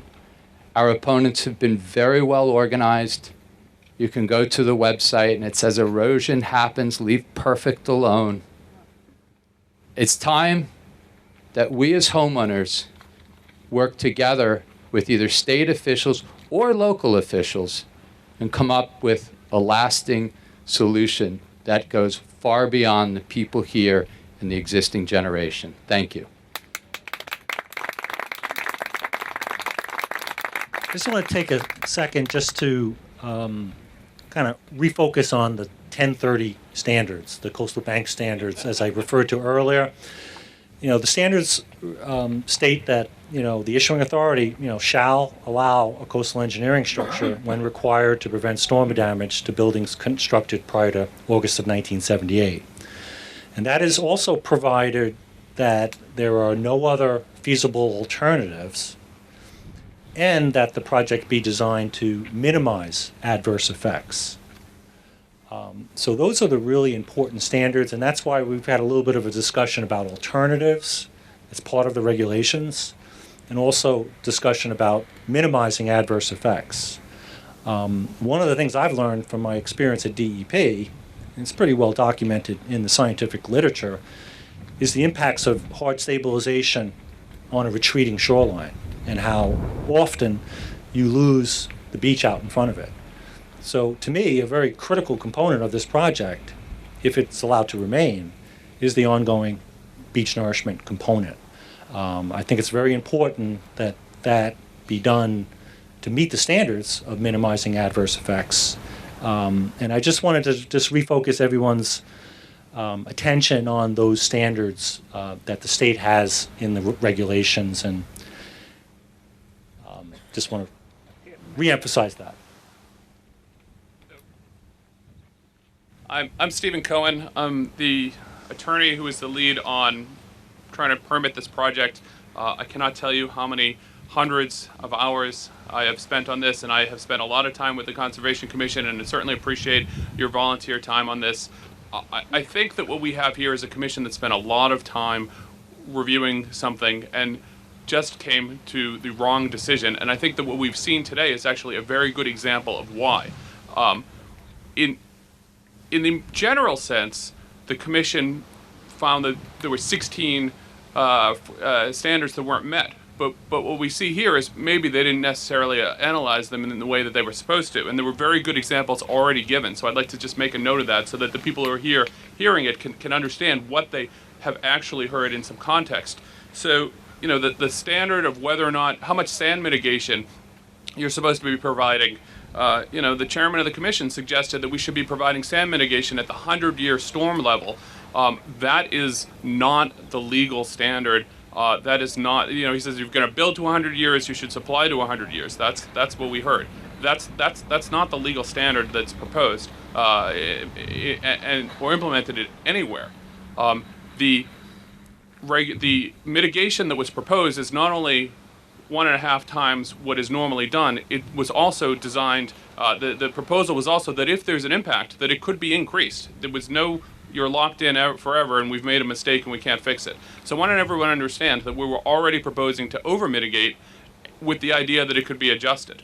There was also an assessment that, a statement by the chairman that we couldn't have, the SBPF hadn't proved absolutely that there would be no adverse impacts because what we were doing is speculative. So of course, no one can overcome proving that something that hasn't been done, what the impacts will be. But what we have here is something that was designed to either be removed or altered if there were adverse impacts, but we were also designing to minimize impacts, which is the actual legal standard, not to eliminate it with a guarantee any adverse impacts. We've also heard that they can't consider anything outside the 100-foot buffer zone, which is just not true. The protection of pre-78 homes does not require that those homes be within the buffer zone, and that is not a standard that has typically been applied. The information that was supplied into the public record on this shows that there are something like 48 or 50 or more pre-78 homes on either side, and that you can show over 5,000 feet of protectable area that's currently in danger. There are some gap lots, there are some modern houses in there, but the protectable land The protectable homes are all there, and most of them aren't 1978 homes, they're 1878 homes. And I think that that is important for us to recognize here too. So the most stunning thing to me on this is that this idea that Quar or Jute could work as a alternative is something that should be tried first, as if it hasn't been tried right next door and failed. But what we've heard at the hearings and what we heard today was that it's okay because that holds up most of the time. It only fails every 8 or 10 years. Well, if the standard that the CONCOM is saying is that we're okay with something that lasts for 8 to 10 years and then fails, I'm happy for the DEP to review it that way, because that's not what we're talking about here. What we're talking about is something that's feasible, not something that is designed to fail within what's a relatively short period of time. Those systems have the exact system that the Conservation Commission wants us to use instead is not only designed to fail and break apart during storms, but it's been proven to do that. And you know, that's fine if we are not going to actually protect anything. If we're just going to slow it down, but if we're actually going to protect something, then we need something that works, that lasts, but also provides the appropriate mitigation. And I'm not going to go through all of it, but the mitigation in this project is not only appropriate and adjustable and substantial, it's beyond anything that's ever been done in the other applications. But the CONCOM has approved much harder revetments, seawalls, marine mattresses in areas that have a lesser marine environment. This perhaps the English Channel is a tougher marine environment, but this is the bow of the ship into the Atlantic Ocean with the toughest marine environment you could find, and yet we're being asked to use what's essentially burlap sacks to protect it. But they just approved marine mattresses on Hinkley Lane. They're approving hard armoring in the harbor. But here, they want a softer solution. So what we have, in my opinion, is an inconsistency in the application, both in fact and an application of the law that is not a reasonable application. You know, you can't say you have to approve, the law doesn't require us to meet the standard that the CONCOM is actually holding us to. And I think that that's apparent in the record, and I think that's apparent in the comments today. Thank you. At Conservation Commission meetings. We are here today with some of our consultants from Applied Coastal Research and Engineering to support the Conservation Commission's denial of the proposed project. We participated quite extensively throughout the public hearing process, which was about 6 or 7 months long, I believe, submitting multiple written comment letters as well as verbal testimony along with our consultants. I'm going to let John speak to some of our more technical concerns in a moment. I just wanted to briefly touch on some of our regulatory concerns for Jim and Purvy's benefit. The emergency certification that was issued by DEP and by the Conservation Commission was issued based on a set of standards that are specifically outlined in the Wetlands Protection Act for emergency certification projects. The notice of intent application and review process, which subsequently ensued and was required by the emergency certification, is based upon an entirely separate set of performance standards within the Wetlands Protection Act, and essentially is a different process, a separate process. And those performance standards are the ones that really evaluate the project for environmental impacts. And those are the performance standards that the Conservation Commission eventually based their denial on. So we've heard a little bit about the ability under the Wetlands Protection Act to construct coastal engineering structures to protect pre-78 buildings. The project area currently consists of mostly vacant lots, which under the Wetlands Protection Act are not eligible for protection. The 2 northernmost lots and the 2 southernmost lots of the current project area are vacant, and the 3 lots in the center contain pre-1978 buildings that could be eligible for protection. I'm aware that the state's letter that issued sorry, I'm squinting so much, it's very bright, I forgot my sunglasses. I'm aware that the state's letter that issued the emergency certification cited the protection of public infrastructure also as part of the emergency status of the project, but through the notice of intent review process, it's pretty clear that the standards in the Wetlands Protection Act don't allow for the protection of public infrastructure with coastal engineering structures. I'm not aware if there have been other state permits that have been issued for geotubes or hard armoring such as this to protect infrastructure. But it's pretty clear that that's not laid out in the regulations as they stand. Also, as was mentioned, the performance standards that allow for coastal engineering structures to protect the pre-1978 homes do require that there be no other feasible alternative. We've already heard a little bit about some of the more biodegradable designs that have been maintained adjacent to the project area. One thing I would say that I did hear the commission deliberate on significantly when they were discussing that as a potential alternative is the fact that that project that has been maintained has not been nourished nearly in the same way that the geotubes have been proposed to be, and that there could be alternative designs such as that with appropriate and adequate nourishment could function to protect the pre-78 homes. In addition, through the technical review that we've had from our consultants, we've determined that there will be additional adverse impacts to the adjacent resource areas and downdrift resource areas, and that obviously the bank as a sediment source will be adversely impacted, and the sediment won't be able to transport to the adjacent resource areas. Obviously, it's a huge bank. This bank provides so much sediment to the system, which is why if erosion is going to be prevented in this area, so much more sediment needs to be provided, so much more mitigation needs to take place, and it's much more challenging to get a project permitted in an area like this because it is such a significant sediment resource for so many other resource areas that depend on it as well. And I'll just turn it over to John for some more technical comments. Thank you. I have a question.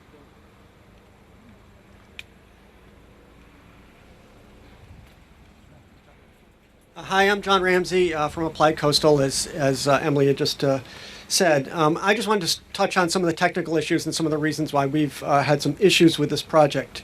I think first, so everybody's aware, Emily had mentioned the mitigation. I think one of the big concerns here is that the mitigation, the purpose of it is really not to preserve the beach out front here. It's to provide sediment to downdrift beaches.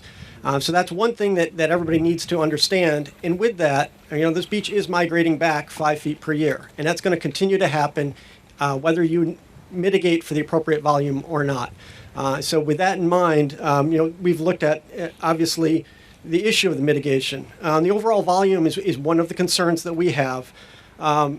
Maria earlier had pointed out it's somewhere around 14 cubic yards per linear foot per year. There have been numerous estimates made by various SBPF consultants over the last 20 years. And I believe that 14 number is the lowest one I've seen over the last 20 years. Numbers have ranged anywhere from 26 down to 14. And so I'd just like to point out that this 1.5 times the amount required really doesn't have, as far as we're concerned, much validity. One of the reasons why we think, at least, that this number is so low recently is because of the mitigation that's been done. Helmut had pointed out his project. He's put in quite a bit of material. There's been quite a bit of material added to this beach. And what that ends up doing is biasing how much the bank erodes. And when you're evaluating how much the bank erodes, you're not really getting a true picture, likely, of how much material is coming out of there. So I think more work would certainly need to be done there. Another issue, and this is something Conservation Commission had pointed out briefly, was about the placement location of the material. They looked at this minor northeaster that had occurred this year, and a bunch of material was placed above that. And that, from the placement calculations, that would be available for transport. And obviously it's not. There's also fans that come down where the material is placed. They come down the bank, and it does nourish the bank, and that does a great job. But where that material is placed and the purpose of it, which is to be available for transport during any storm, is maybe not necessarily the best place to be on top of the geotubes, but rather in front or updrift or downdrift. One other question that, there's a bunch of questions have come up over the time. I believe there was still a debate as whether some of the beach material was actually used to fill the geotubes.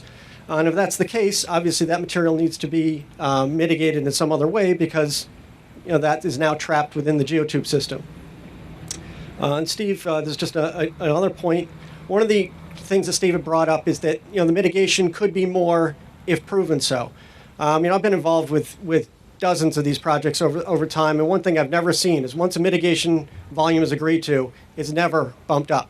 because it's very, very difficult to prove beyond a shadow of any doubt, just like the proof is on the applicant now, that more is needed. It would be very easy for a technical person to argue, well, that wasn't because of us, that's natural variability, et cetera, et cetera. So, really getting that number right in the first place is really, really critical. Something the Concom brought up, temporary versus permanent. If you've been to all the hearings, you would realize that while this is a joint application, the town's consultants always presented this as a temporary measure, just needed to abate the emergency so that they could look at other alternatives, including moving Baxter Road and having alternative access. That's something that they were looking into. Now, when SBPF and Steve were presenting, it was always presented as a permanent structure. And I think that really just needs to be resolved, that issue once and for all. If this is permanent, it needs to be evaluated as a permanent structure. If it's temporary and in 5 years it's going to come out and we have other alternatives to look at, that's a different whole way of looking at this. A question also came up, and I think this came up in the enforcement order by the commission, was the whole concept of the jurisdiction. This project was originally proposed above the mean high water line. It looks like, and there certainly is evidence as far as I'm concerned, that there was work done below the mean high water line, which brings in a whole series of other permits. I think the DP, I'm not quite sure if they've ruled on that yet, but I would be curious to hear about that. But I think it is a critical issue. And one of the critical issues it comes to is this project. We have a 900-foot long project right now. In public hearings, it's been talked about that this is the precursor to a 4,000-foot project in the future or larger. Steve had mentioned 5,000-foot potentially. And with that, if this requires other state permits, this has to fall under MEPA review. And MEPA review would look at that project from the state permitting standpoint, and you're not allowed to segment a project. You need to look at the project in total, as opposed to looking at this 900-foot section and then carving out and doing the next section, the next section, the next section as separate projects. The MEPA regulations do not allow segmentation of a project, so you really need to make sure that you're looking at that as well. And I guess with that, I'll leave it to the next commenter. Thank you.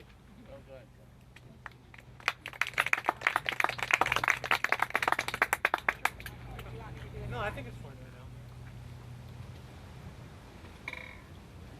I did want to respond to the question about the sand mitigation volume calculations, because I agree with John, that has to be ironclad. We have put every detail of the calculation here in the ENF. It's available. I agree with John exactly that 79 Baxter Road, because sand has been included in the system, that should not be included when calculating a retreat volume.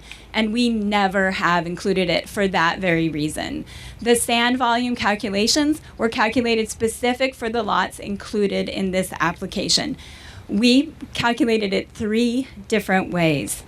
And all of our calculations were within about 10% of each other, but the one we went with was the highest. So I really want to make that clear.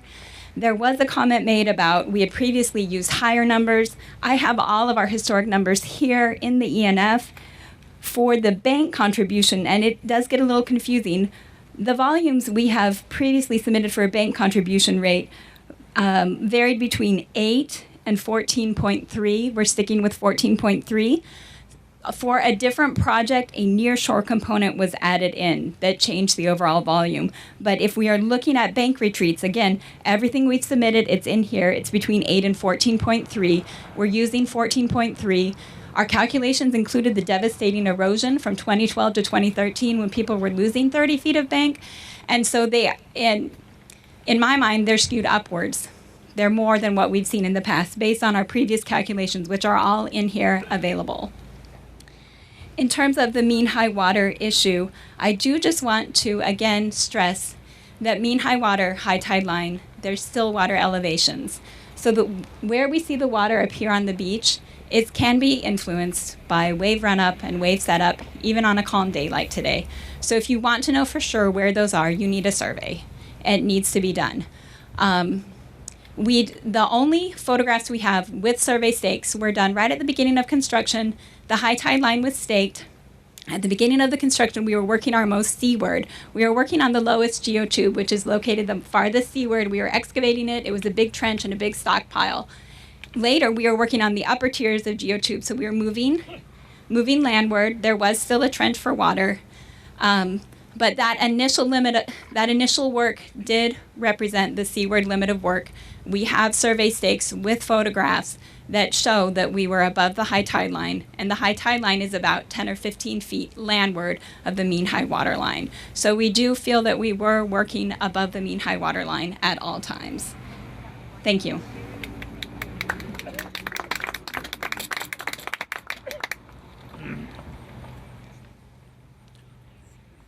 Hi, my name's Dirk Roggeveen. I represent the Quidnet Squam Association. The Quidnet Squam Association is an incorporated homeowners association representing people in Quidnet and Squam, which is the property just north of here. So in some respects, it's like SBPF, which is an organization of Baxter Road and Sconset homeowners. It also is also home to more than 10 citizens, and I only raise that issue to put it on the record because their names will be on the written comments that we will be submitting additionally to my brief outline here. Quidnet Squam Association altogether has more beach frontage, probably more, I expect way more property value, and probably significantly higher tax contributions than the Baxter Road properties. So when those issues are raised, people who are concerned about their properties just to the north here are raising the same concerns that people here are. Justice, how many feet? Excuse me, Justice, how many feet? I'm sorry, I'm just north of here. Do you, are you familiar with Quidnet and Squam? I am. Okay, well then you know where they are. Well, how far is it? It's right there. It's over a mile. Is that correct, Dirk? I think Quidnet Squam does comprise over a mile of property, and so the impacts collectively on all of those properties from sand starvation would be significant. So that's exactly why I'm here. The Quidnet Squam Association asked me to speak so that their members wouldn't have to individually stand up. They didn't bring loud stickers. They're the quiet neighbors to the north, I think. Anyway, the resource area we're talking with right here is a primary headland. It's the primary headland for the east coast of Nantucket, and it contributes sediment to the north and to the south, as is generally understood.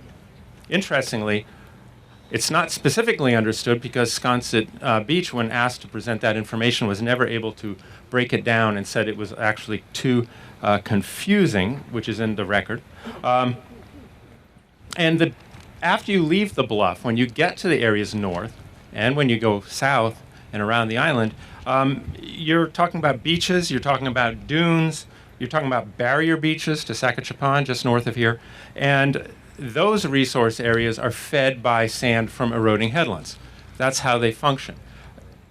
And when people talk about geotubes as a solution to erosion in the future, although there may be limited circumstances where coastal erosion structures can be built to protect coastal banks, that same criteria does not apply to all of the land on Nantucket that's made up of beaches and dunes and barrier beaches. So it would have limited application. Now, specifically to the MIPA issue, there's a number of regional impacts beyond the scope of the wetland permit for this property. And I just raised the points so that they can be considered. There are the beaches not just adjacently to the north and south, but actually to the far north and south, because as the major contributing headland to the east shore, the sand from here is understood to go all the way up to Great Point, and then it wraps around, and you can see the sand plumes as they wrap around from aerial photographs. It also heads to the south, and since Sconset Beach Preservation Fund began contributing huge amounts of sand into the ocean, there has been some build out in Codfish Park and in Tom Nevers.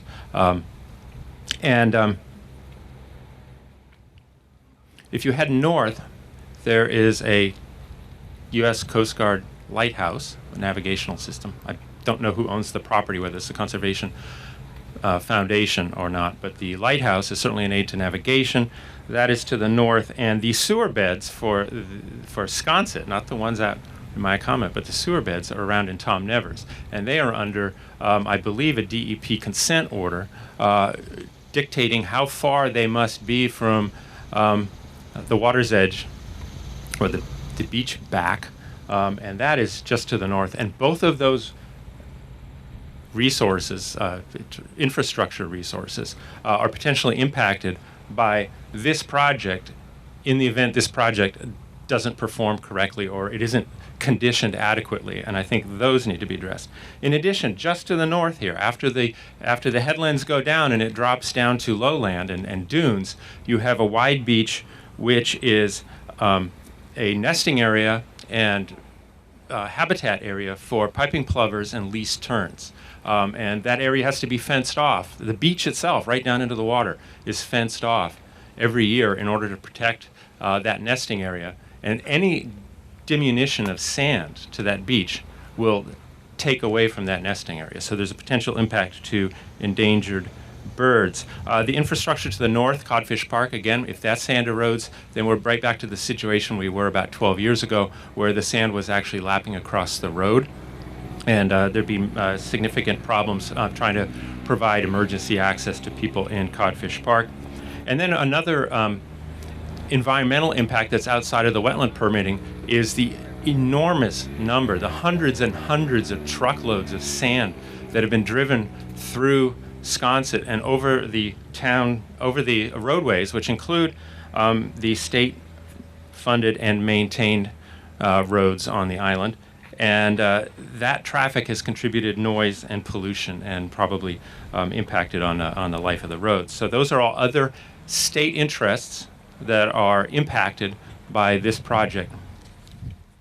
To the Conservation Commission superseding order request, I understand that the record of the Conservation Commission proceedings, including digital copies of all of the audio tapes and videotapes, have been submitted as part of the record, and I'm hoping that means they will be reviewed and we don't have to individually go out and resubmit them yet a second time because they are already before the state. I want to, if I have to do that, direct you specifically to the testimony of Jim O'Connell, who is a recognized expert in coastal processes, and he spoke before the Conservation Commission for quite some time on this project and raised concerns that were then reflected probably somewhat in the decisions of the commission. I want to speak to regulatory review briefly, not because regulations are technically more important than environmental resources or people's lives, but because those regulations, those technical regulations, have been created and revised over time in order to protect people's property, people's lives, and environmental resources. They're there for a reason. They're not just something that's in the way. They've been created with a lot of thought by a lot of people, and that's why the Commission works really hard at implementing them. The focus of the regulations, I know all of you who are wearing red stickers are concerned about coastal banks, but the regulations also speak voluminously to protecting other resource areas, beaches and coastal dunes, and specifically barrier beaches, because barrier beaches provide a totally different kind of storm damage prevention when they breach. And you know, the people to the north are concerned about the one on separating Sakatchepan, if that breaches, and what the impacts would be on all the properties inside. This was touched on briefly before, but I want to raise it for a different reason. There's the sense that there was a bait and switch here, that it came in as an emergency permit with one set of standards, and then when the notice of intent was filed to regulate or the what had been permitted, instead of applying for the temporary geotube project that would be there just so long as it took for the road to be relocated, it changed into a different proposal, which was, I mean, it was somewhat, I didn't know whether they were being facetious or not. They said, well, it is temporary because the permits are only good for 3 years, so it's temporary. But that's the temporary nature of permits, not the temporary nature of the structure. And we all sat back in December in Mr. Posner's house when the emergency permit was discussed, and we all heard the representation at that time that this was a emergency project of limited duration on the beach, limited duration, not the permit being limited, the project being limited, so that the town would have time to relocate the road. And the state went there because the standards for emergency permits are to protect public health and safety. I mean, it's true that a pre-78 house is entitled to certain, within limits, coastal engineering protection under the law. But vacant lots and state public infrastructure, roads and whatnot, are not protected at that point. I mean, that's quite clear in the regulations. But they were allowed to be protected under an emergency permit because of the potential emergency impact on the houses that were outside of the jurisdiction. It doesn't mean that those houses are now part of the jurisdiction, or that the laws, the regulations have been changed. And under the regulatory schemes that's in the that's in the law and the regulations of the state, as well as the interpretation, most of this bank is not entitled to having coastal engineering structures in front of it. So the town, having represented that it was working to relocate the road, there are noises that are made sometimes about getting easements, but they're springing easements, and maybe they won't have to take effect unless, in fact, the road does go in, and so then it gets into a circular argument about which is to go first. And so the concern of Quidnet Squam, recognizing that this is going to impact up the coast and downdrift, is that, in fact, this does remain a temporary structure as represented. And there's been references to the law protecting pre-78 houses. It protects pre-78 houses from storm damage. It doesn't protect them from all other impacts. So the emergency access is not something that the regulations provide protection for. It's for storm damage protection.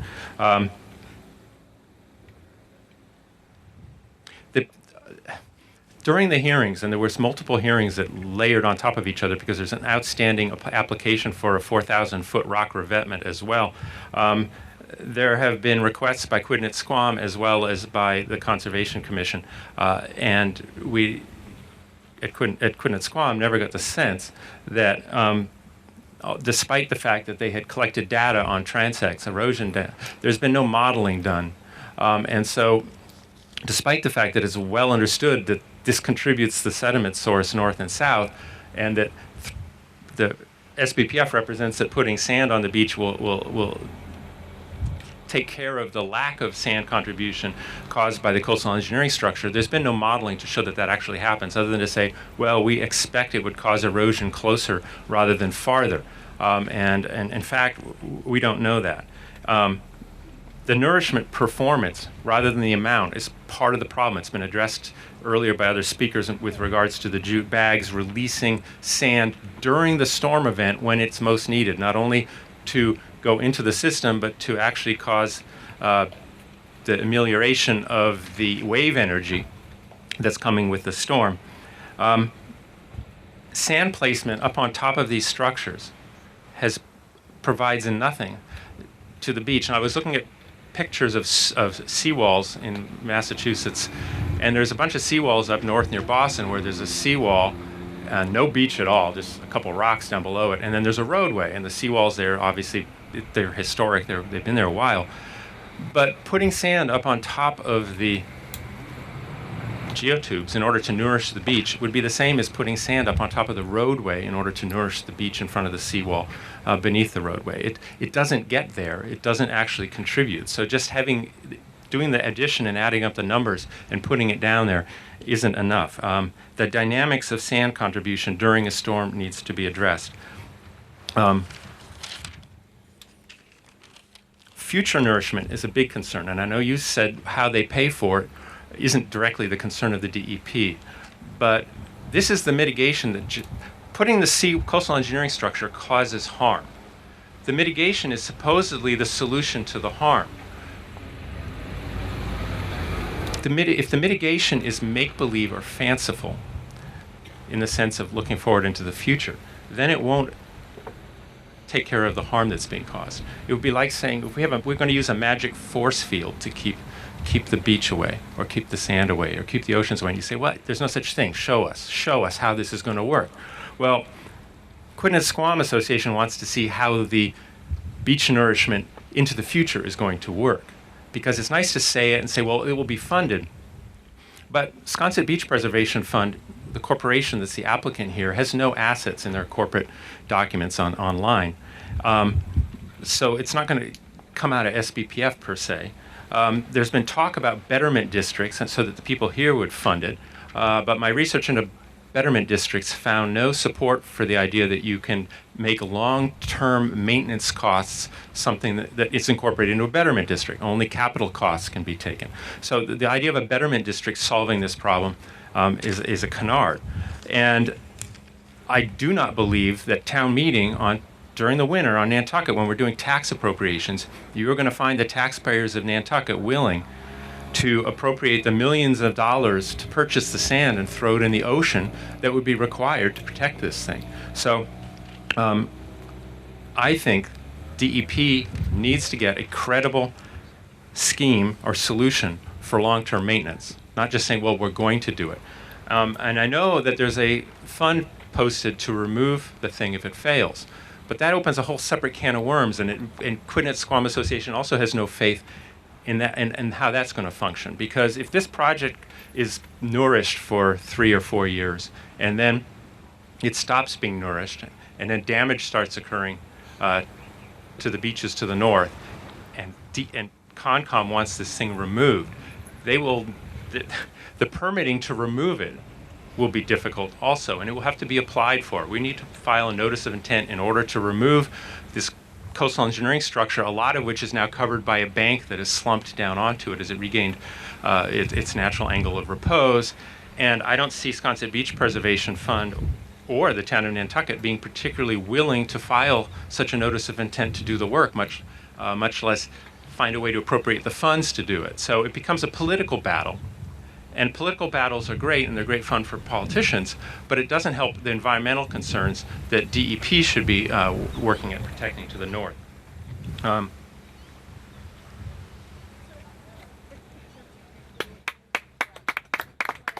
don't mean to be rude. I'm trying to get a sense of how many people still want to comment. How many are still awake? I need to be at a site visit at the police department at 1 p.m., so I just need to know 1, 2, 3, 4. Okay, that's fine. Thank you.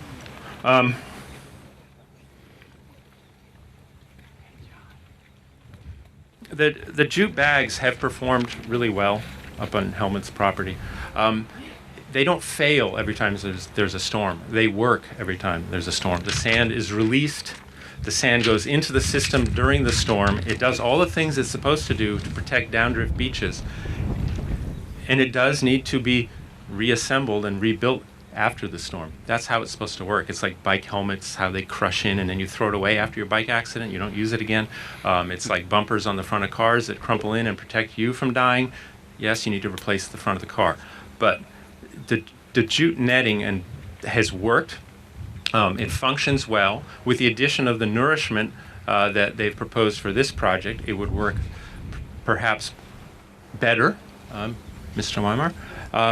And when the storms, 2 consecutive storms or something, were so powerful that they actually got through all of that, and then were to the point where they were taking down the bank, such a storm also will have denuded all the sand off of the front of these bags. And this bag will be a vertical wall to the ocean in such a situation. So anything that impacts that like that will impact this even worse, because this is a vertical wall that's now been built out halfway down between the bank and the existing beach at the time. And it will cause all of the damage that not only experts already up at DEP, but the experts who testified at the Conservation Commission have spoken to. Thank you.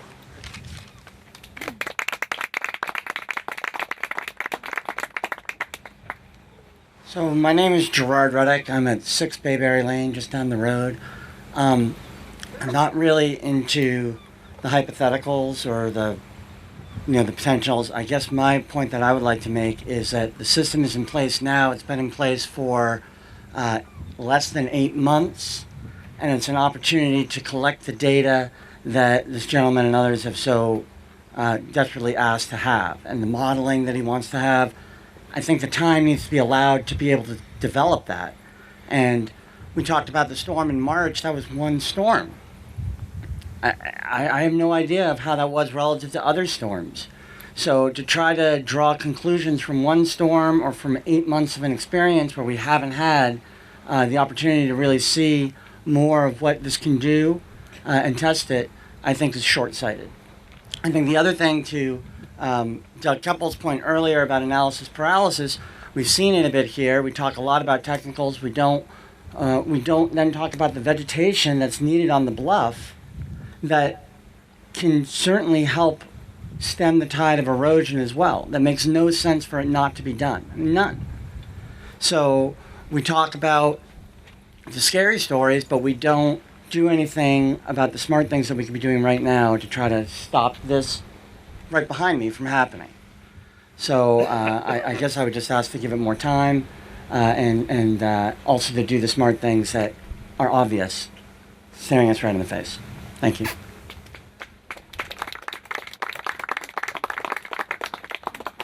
Kyle Latchaw, 113 Baxter.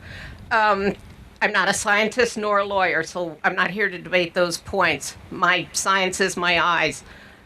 We have not seen any impact on the geotubes at our property since they have been installed, let alone whether it's Squam. Now, we're maybe a quarter of a mile down the road. We've seen nothing.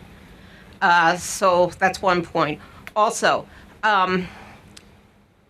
as far as the beach, in our over 10 years, we have never seen one person swim on this beach. As Mr. Walker explained, it's rare if you even see anyone walking. Also, what we do know is, as you see right now, Baxter Road is hugely, hugely traveled. And I would invite anybody to come out and spend a day, bring a sandwich, and watch. We have some work being done on our house. The people that have been here 30 years or more had no idea that Baxter Road is such a busy place, whether it be the bikers, the baby carriages, all that I know has been revisited many, many times. Baxter Road, as well as this area, are the important things, including all the other things we've heard about, the taxes, etc. And on another different subject here, I, for one, find it very offensive that the Squam people, and particularly Mr. Rogovine, and we heard it this morning, mentioned things about buying stickers, or we even had to all sit through a hearing where we were told that most of us won't be around in 15 or 20 years. I find that very offensive. And as the DPA, and it's not funny, I find the DPA or MEPA probably doesn't realize that as little ago as last week, a very inflammatory letter appeared in the paper saying that these had been compromised and that there were huge pieces found on the Nantucket beach with no proof at all. What it involved is Concom, the harbor master, a number of other people had to go out and verify that it was not from here. I, for one, am tired of the below-the-belt comments that get made on a regular basis against the people on this side of the island. You all don't know what a resource Baxter Road is. The Lighthouse, I mean, the walking. Daily, people use this. You don't see people running along the dirt roads in Squam. You don't even see them downtown. This is the important thing right here. That's all.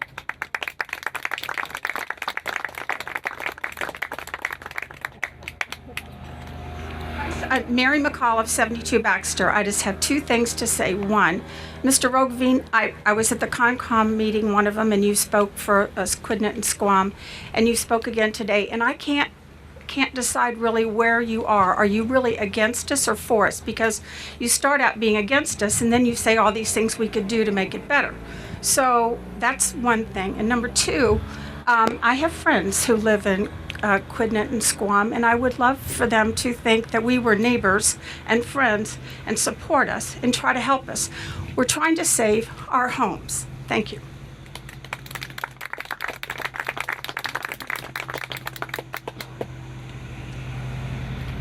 Josh Posner, 77 Baxter Road. I'm not going to go into the details and the technical aspects. What I want to point out is we have maybe not the catchiest phrase in the world, but we have our stickers that say, "Retreat will not save Sconset." When you boil down all of the discussion and all of the comments, as far as I'm concerned, from people who've opposed our efforts, it comes down to saying that the only truly responsible action that we should be allowed to take as people who live here is to move our homes, is to retreat. Sometimes there'll be a comment about you could put in, take the jute or the coir bags. They will buy you a little bit of time in order to adjust. That is not what the law provides. The law provides that we have a right, if we are protecting a historic community, to defend ourselves, to protect our homes. We have gone the extra mile to do this in the most environmentally responsible way that we can possibly come up with and still protect our homes. If the only thing that was important was to protect a natural beach, to protect the literal system, then yes, we should not be allowed to protect our homes. But that is not what the law provides.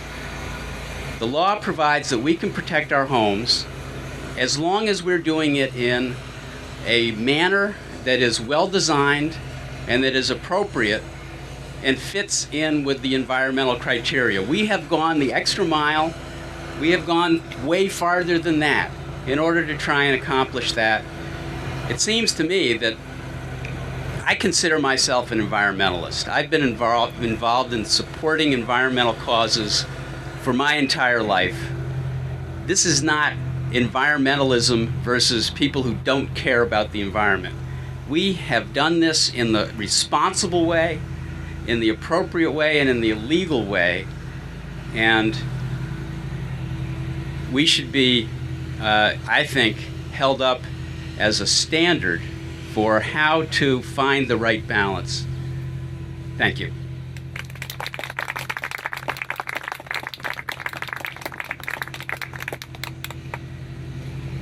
Hi, Tom Tuttle, 65 Baxter. Just tell a quick story. I know you've heard some stories here today already. I moved to Baxter Road about 5 years ago. My grandmother, who's 103, started coming to Sconset in the 1920s, but she hadn't been here for 30 years. And I brought her out last summer to come out, and the first thing she wanted to do when she said coming back to Sconset after such a long time was go do the bluff walk. And so we got halfway down the bluff walk, and it ends. And she asked, what's going on? How can this be? In the 1920s, this was the thing to do. There was no TV, there was no radio. You'd come to Sconset, you'd go to the casino, you'd see a play, and you'd go and do the bluff walk.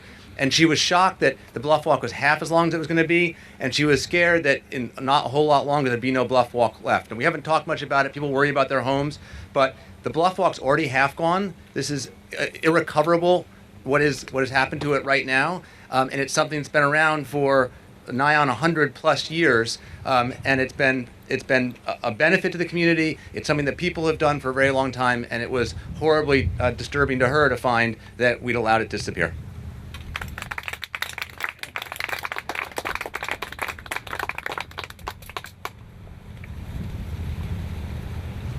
Hi, I'm Bill Cohen, the owner of 81 Baxter Road. I'm the author of the last summer's Vanity Fair article about the erosion on the bluff here. I'm here with my son, Teddy. I can just tell you one thing, Mr. DEP and Miss MIPA, that if we don't do anything, my house is going to go away. I moved it this past winter. It's at the edge of the road now. There's nothing more I can do. I don't own any property on the other side. If we don't solve this problem, my house is going to go away. My sons are not going to be able to enjoy it, and that's going to be the end of it. So I'm like baffled in my mind why when people voluntarily want to use their money to try to solve a problem that is in compliance with laws that we have the right to do, that it's denied by town officials. And I'll leave you with one other thought is I've seen Bill Belichick run along this road many weekends this summer. And if you want to make it so that Bill Belichick cannot run on this road, I leave that with you, and that's on your conscience.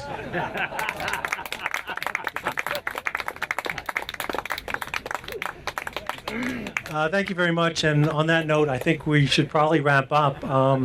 Just wanted to reiterate, there's a lot of people here today, and some people may not have had an opportunity to speak, but you're urged to write to MEPA, and their deadline is September 9th. Once the MEPA certificate is issued in mid-September, DEP would be free to issue a superseding order of conditions. We probably will do so, relatively soon after that MEPA certificate is issued. Written comment can also be submitted to DEP. I work in the Southeast Regional Office, and people can contact me or contact Jeff and get the address that you can send comments to me relative to the superseding order under the Wetlands Act. Once DEP issues the superseding order, it is subject to a 10 business day appeal period, by which the applicant, any 10 residents, or any abutter to the project site may request an administrative hearing. So I just want to let people know that there is an appeal process built into the department's decision making, and that is available. At this point, I think we're just going to wrap up. I know Purvi has to move on to another site, so we really don't have a lot of time for questions, but if you have one or two real quick ones, I could probably answer that. Is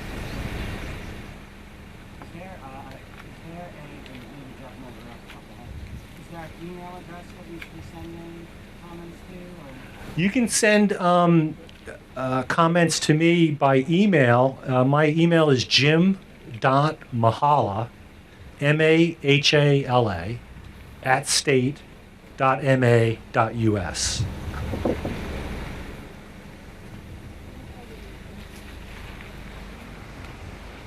Jim and I have the last part, the emails as the same, state.ma.us, and it's purvi.patel, Purvi.patel, Patel. And if you like, you can actually CC Jim or myself and include the comments. So he has them and I have them as well. Just one second, Jeff. Just want to reiterate too, any comments that are sent to me by email or by written mail should also be copied to the Conservation Commission and to the proponent. So you should copy, I would say, Jeff Carlson on behalf of the Conservation Commission, and possibly Maria Hartnett at Epsilon, so that all parties have those comment letters and there's not a communication occurring just between DEP and an entity. Yes, and Maria, what's your email? Very simple. It's M Hartnett, H-A-R-T as in Tom, N as in Nancy, E-T-T, at, and it's one long word spelled out, Epsilon Associates, E-P-S-I-L-O-N, associates.com. Is there a deadline for comments? I would say probably by like the third week of September, right around the same time that the MEPA certificate would be issued. Because once it's issued, DEP's going to act on it relatively promptly, probably within the next 2 to 4 weeks after the certificate. So no comments to MEPA? No, you can submit comments today all the way up till September 9th to MEPA. Yes. You can submit comments to DEP on the SOC review all the way up to the 3rd or 4th week of September. So what normally happens is if there's multiple state agency action, MEPA needs to happen first. And what I'm just saying is if you want to CC Jim during the MEPA review, that would facilitate your submission of the comments to him prior to the SOC review. Okay, does anybody have any questions regarding the MEPA review process? No, with that, I thank you very much. I understand that you're all very passionate about your position on the project, and we will take your comments very seriously. So please do submit them by September 9th to our office. Thank you.